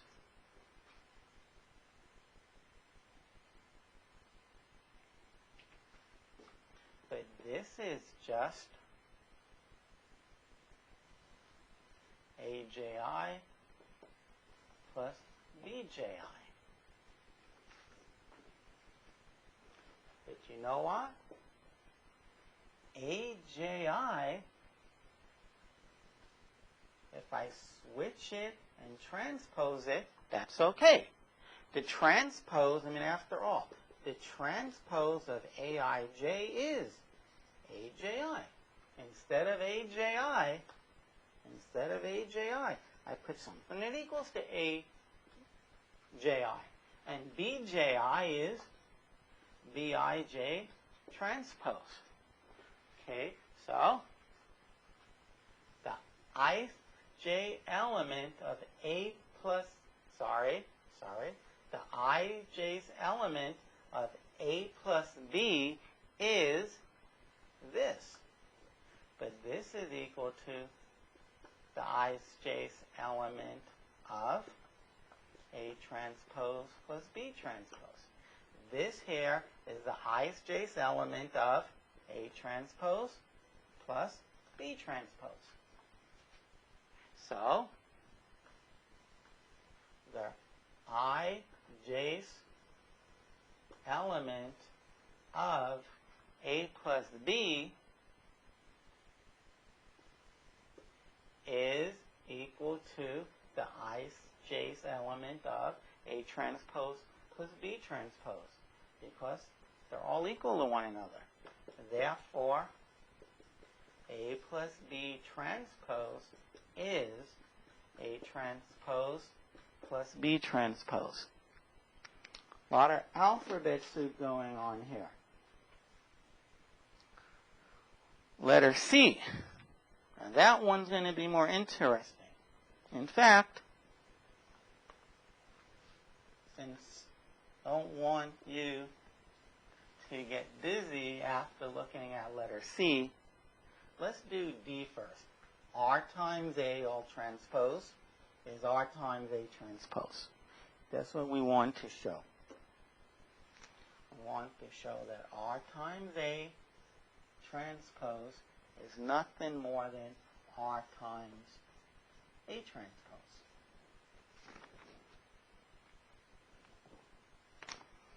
Okay.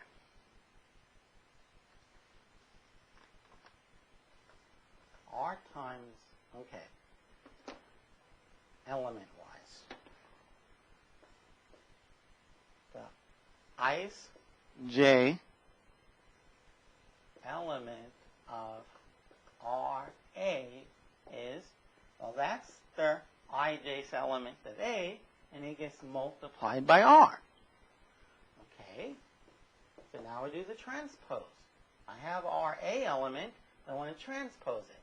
The ith element of RA transpose is Rij transpose.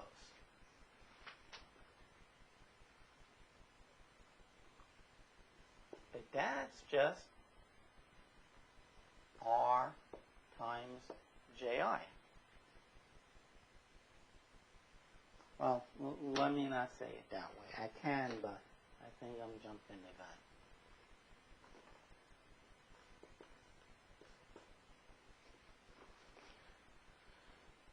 Okay, but that is R times A Ji.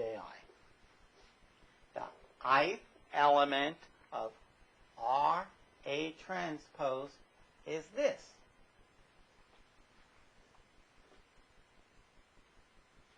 You know what? I take it back. I don't need that.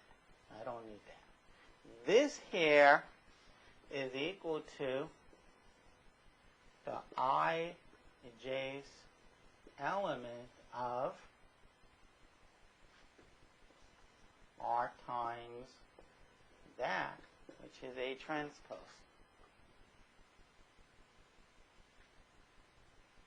So, I can do that. So I showed that the ij's element of this is the ij's element of that. Include RA transpose is just R times A transpose. Complete.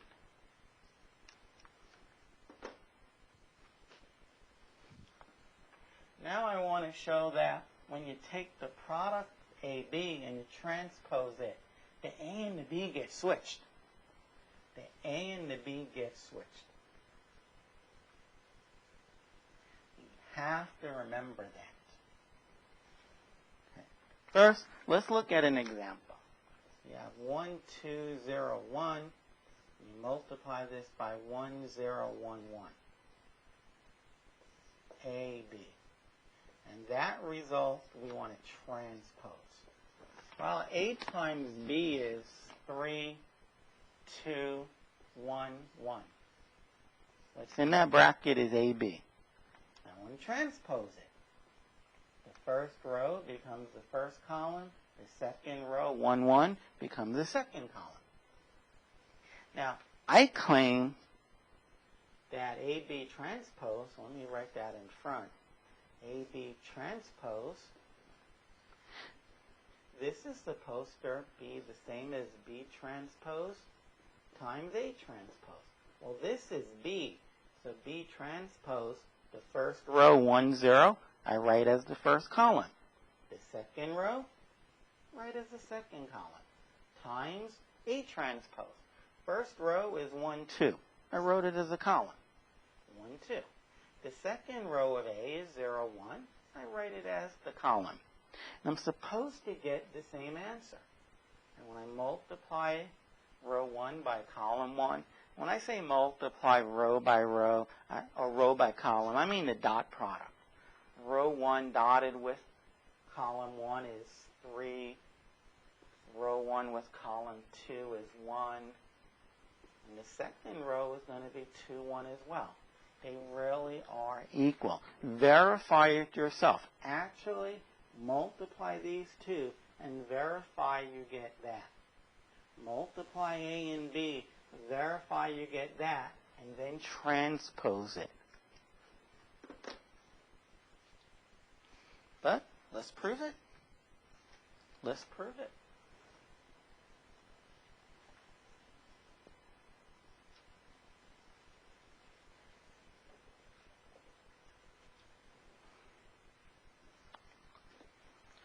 Let us prove that AB transpose is B transpose times A transpose. We can look at matrix, the definition of matrix multiplication to do this. Okay. How about we let C equal AB? Okay?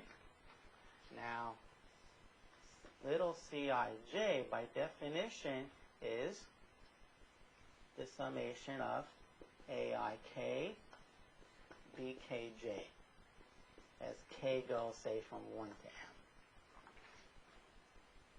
m. All right. Now, Cij transpose,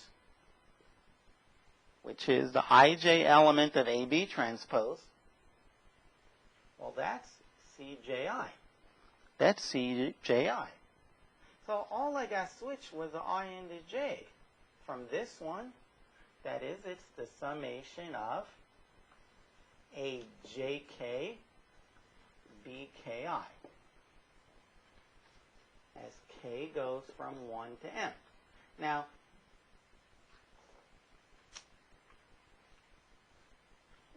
these objects, they're real numbers. I can always switch to order. But first what I want to do is say, instead of ajk, I want to put akj,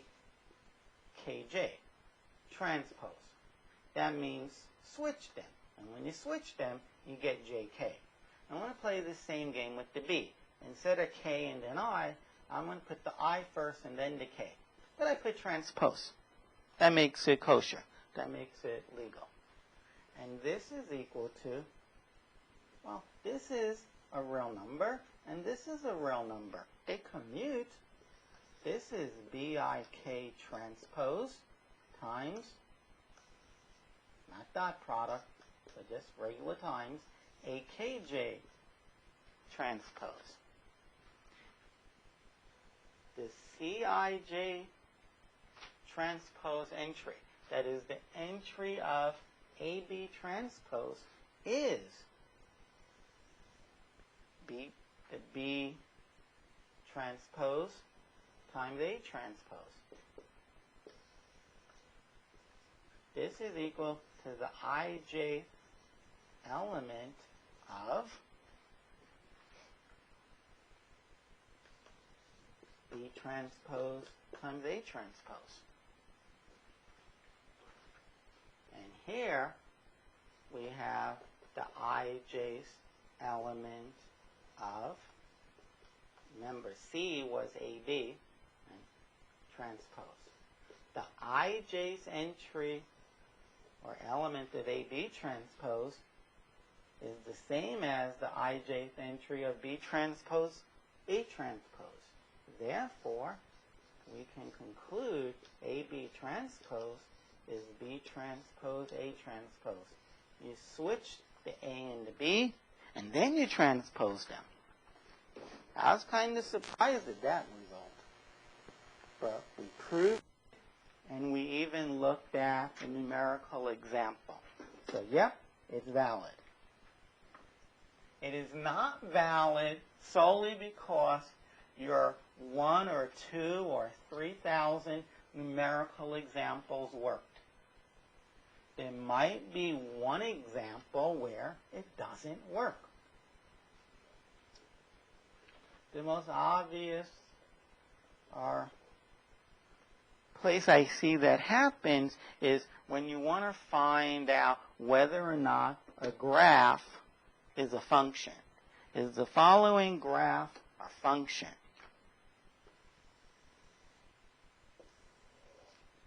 What I drew so far is just the x and the y-axis.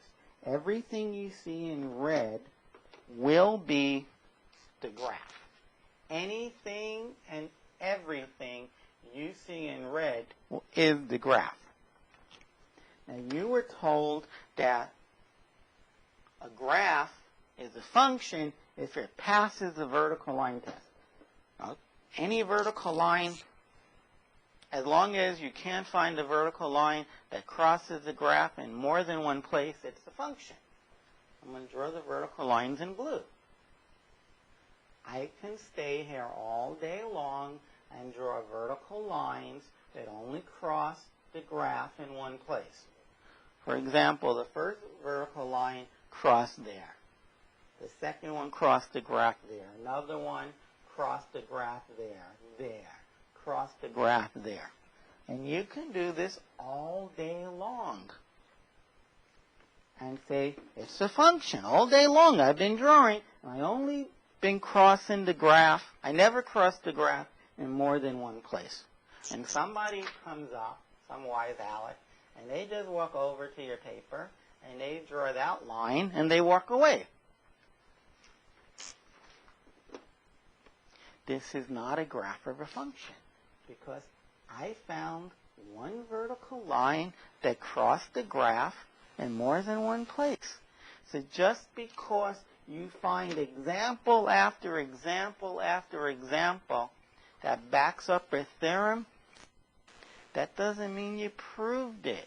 Or backs up a conjecture for a theorem. That doesn't mean that the theorem conjecture is valid, because somebody can find a counter example. When you prove something, it has to be rock solid. There can't be any chance for somebody to come up with a counter example.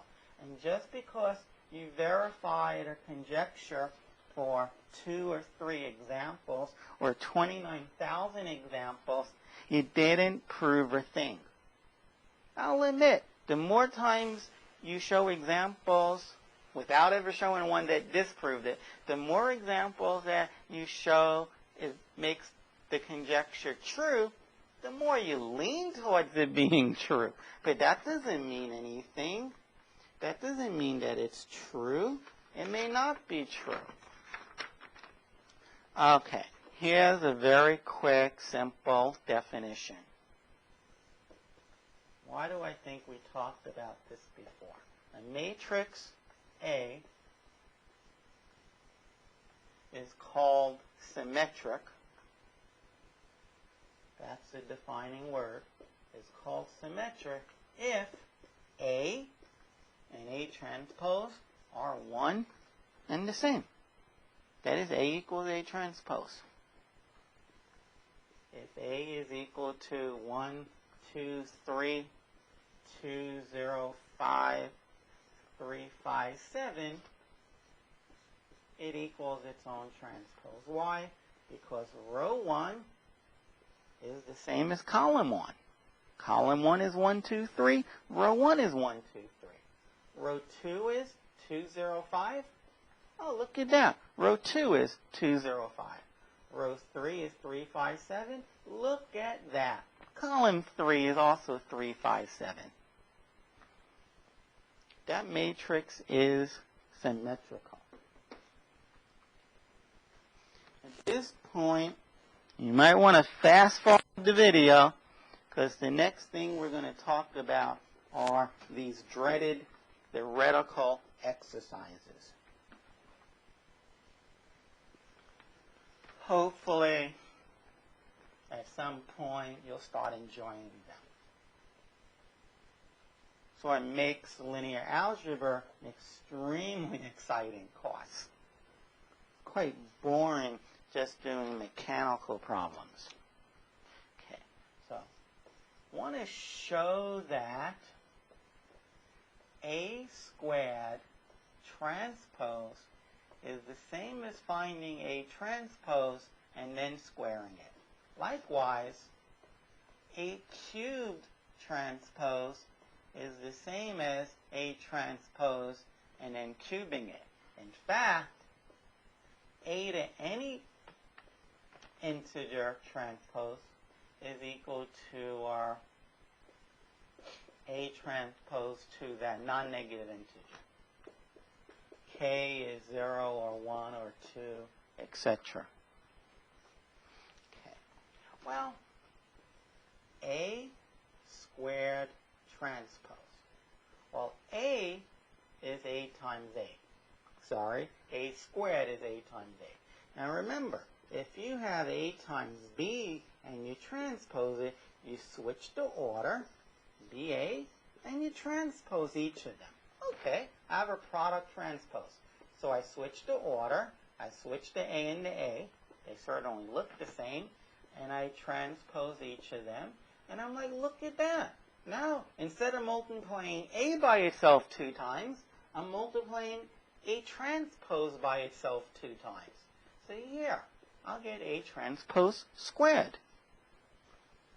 If you have A cubed and you transpose it, well, A cubed is A squared times A transpose. And I can switch these two. A squared. But I have to transpose them. Okay? So the first one is just A transpose. But the second one, we just said what the second one was. A squared transpose is A transpose squared. And like always, you can think of that to the first power. A transpose to the first times A transpose to the second is A transpose to the third. The next one is saying it's always true. In fact, let's get rid of the zero case. Well, we proved it for k being 1. Well, actually, we proved it for k being 2 and 3.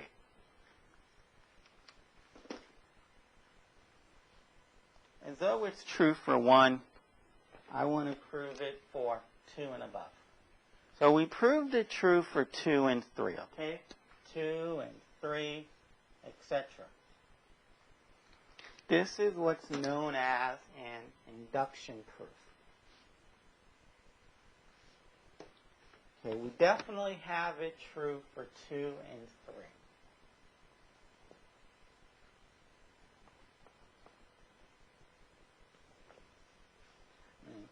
If you want to see it true for 1, it's very trivial. A1 transpose. Well, A to the 1 is just A transpose. So we just get A transpose. And any matrix, A transpose or otherwise, is equal to itself to 1. So yes, you can switch them. So there's the proof for 1.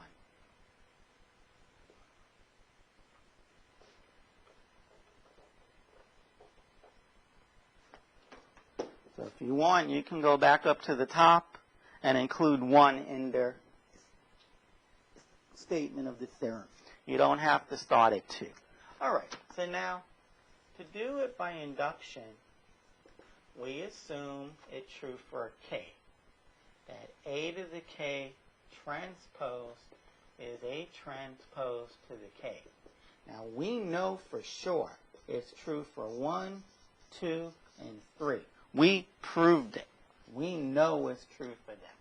Now, I want to show that if it's true for the power being k, that it's true for the power being 1 more than k. I want to show that this statement is true. Now, since I don't know that it's true, I haven't proved it yet, we never, ever write an equal sign unless we know it's true. That's just the most important thing I can ever say or think of. You don't write equal signs unless you know it's true. Okay, so what is A to the k plus 1 transpose? Well, A to the k plus 1, well, that's A to the k times A transpose. I switch these, I get A to the k. But I have to transpose them. I have to transpose them. The first one is just A to the t. The second one, A to the k to the t, well, that's what we were assuming. That's H transpose to the k. That's A transpose to the k. And of course, this is A transpose to the 1, so I do get A transpose to the k plus 1. Okay. So what I showed was, if I have a power, if it's true for a power k, then it's true for the next power, k plus 1. Well, you know what? I know it's true for k equals 3, and I just proved that it must be true. If it's true for some k, it's true for the next k. Well, I know it's true for k equals 3, so therefore it's true for 4. Oh, you mean it's true for 4? Well, if it's true for any k, like 4, we proved it's true for the next k. Oh, it's true for 5? Oh, so it must be true for the next value of k, 6. It's called the domino effect. It's true for k equals 1, 2, 3 forever. So we did prove that A to the k transpose is A transpose to the k.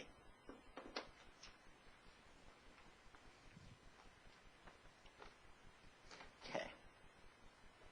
Show that if A is transpose, then show that if A is symmetric, then A transpose is symmetric.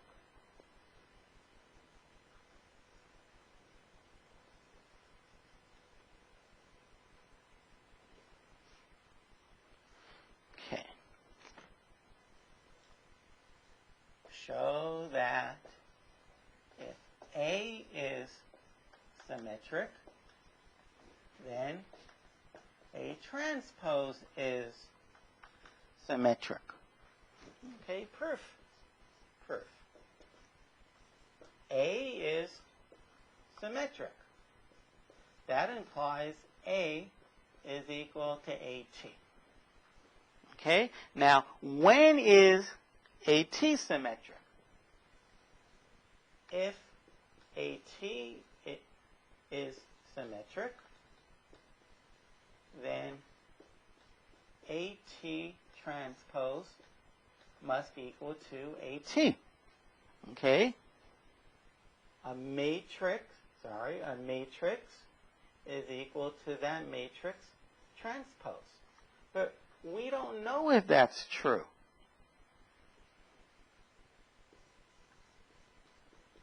But AT transpose is equal to A. And yes, this, also known as A, is equal to A transpose. This equal sign is valid because this is A. And A does equal to A transpose. A is symmetric if and only if this transpose is equal to this. This transpose is A, and does it equal to A transpose? Yes, it does, because A is symmetric. Okay, so yes. Yes, if A is symmetric, if A is a symmetric matrix, A transpose is symmetric.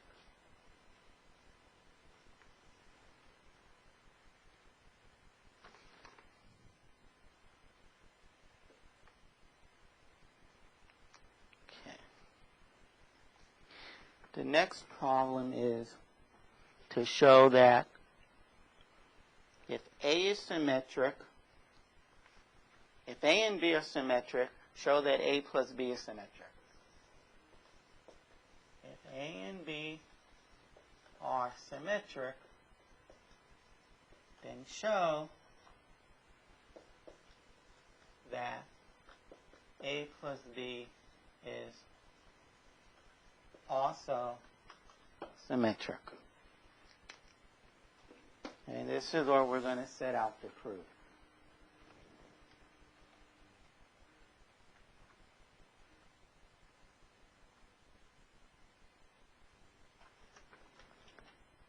Okay, so we want to show that A plus B transpose is equal to A plus B. We want to show that A plus B transpose is equal to A plus B. And all we know is A and B are symmetrical.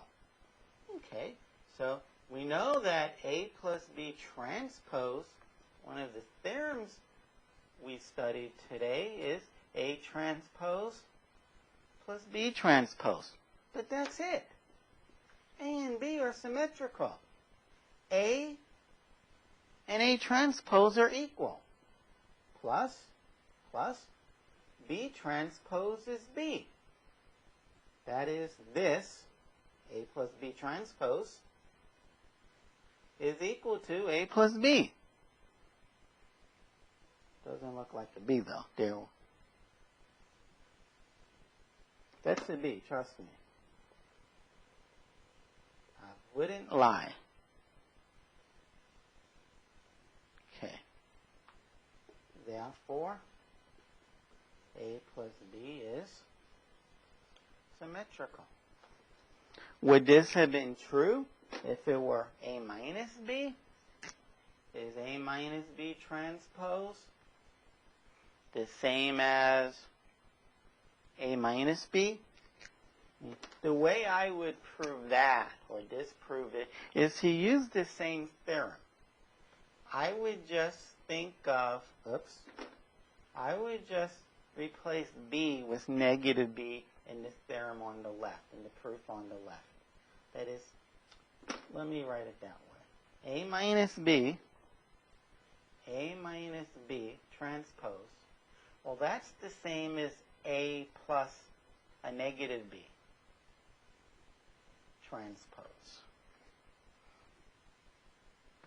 Okay, and this is, when you have a sum transpose, you get the first transpose plus you get the second transpose.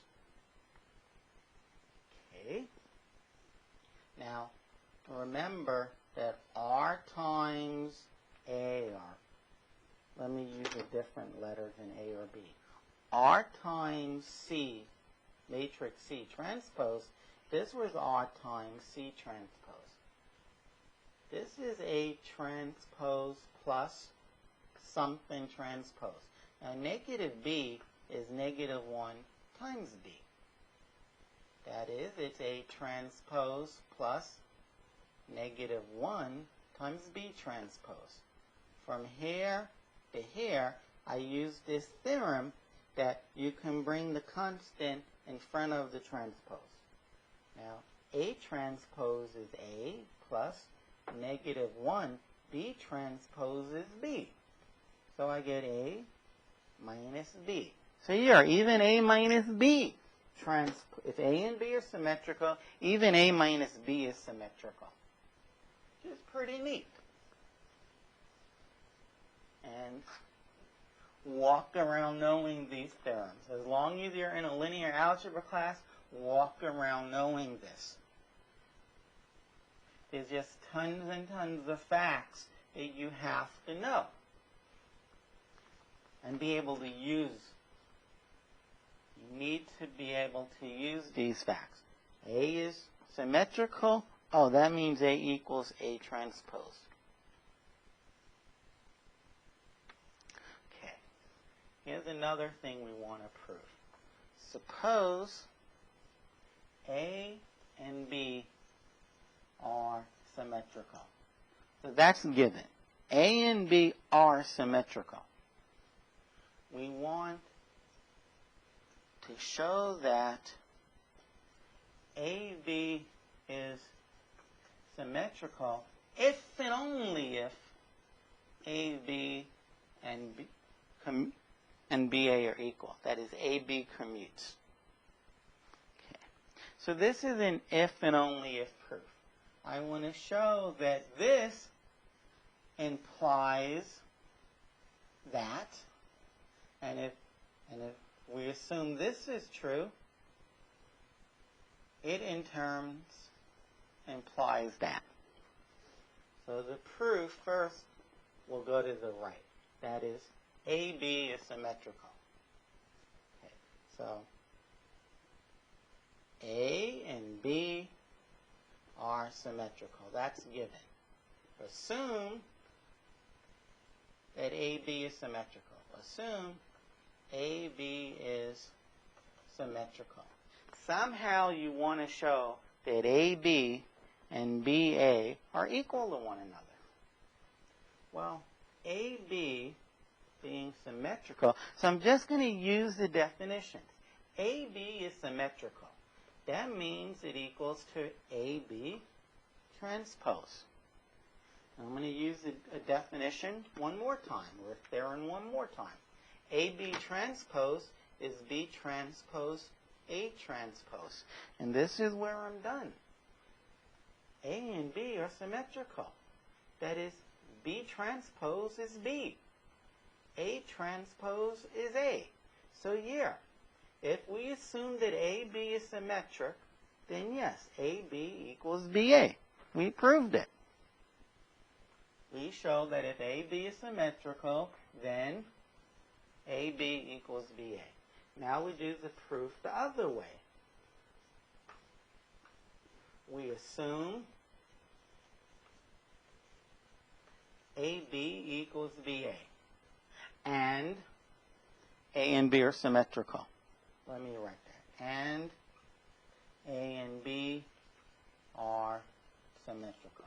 I want to show that AB is symmetrical. That is, I want to show that AB equals AB transpose. That's what I'm out to show. Okay? So I'll start off with AB. I can assume that that's BA, and here's where it comes together. I haven't used this fact yet, that B is B transpose, and A is A transpose. And this is where it comes together. There's a theorem that tells me that that's AB all transpose. But that's what I wanted to show. AB equals AB transpose. That means AB is symmetrical. I started with AB equaling BA, and I concluded AB is symmetrical. That's the end of the proof. I proved it both ways. And this even completes this segment of the video.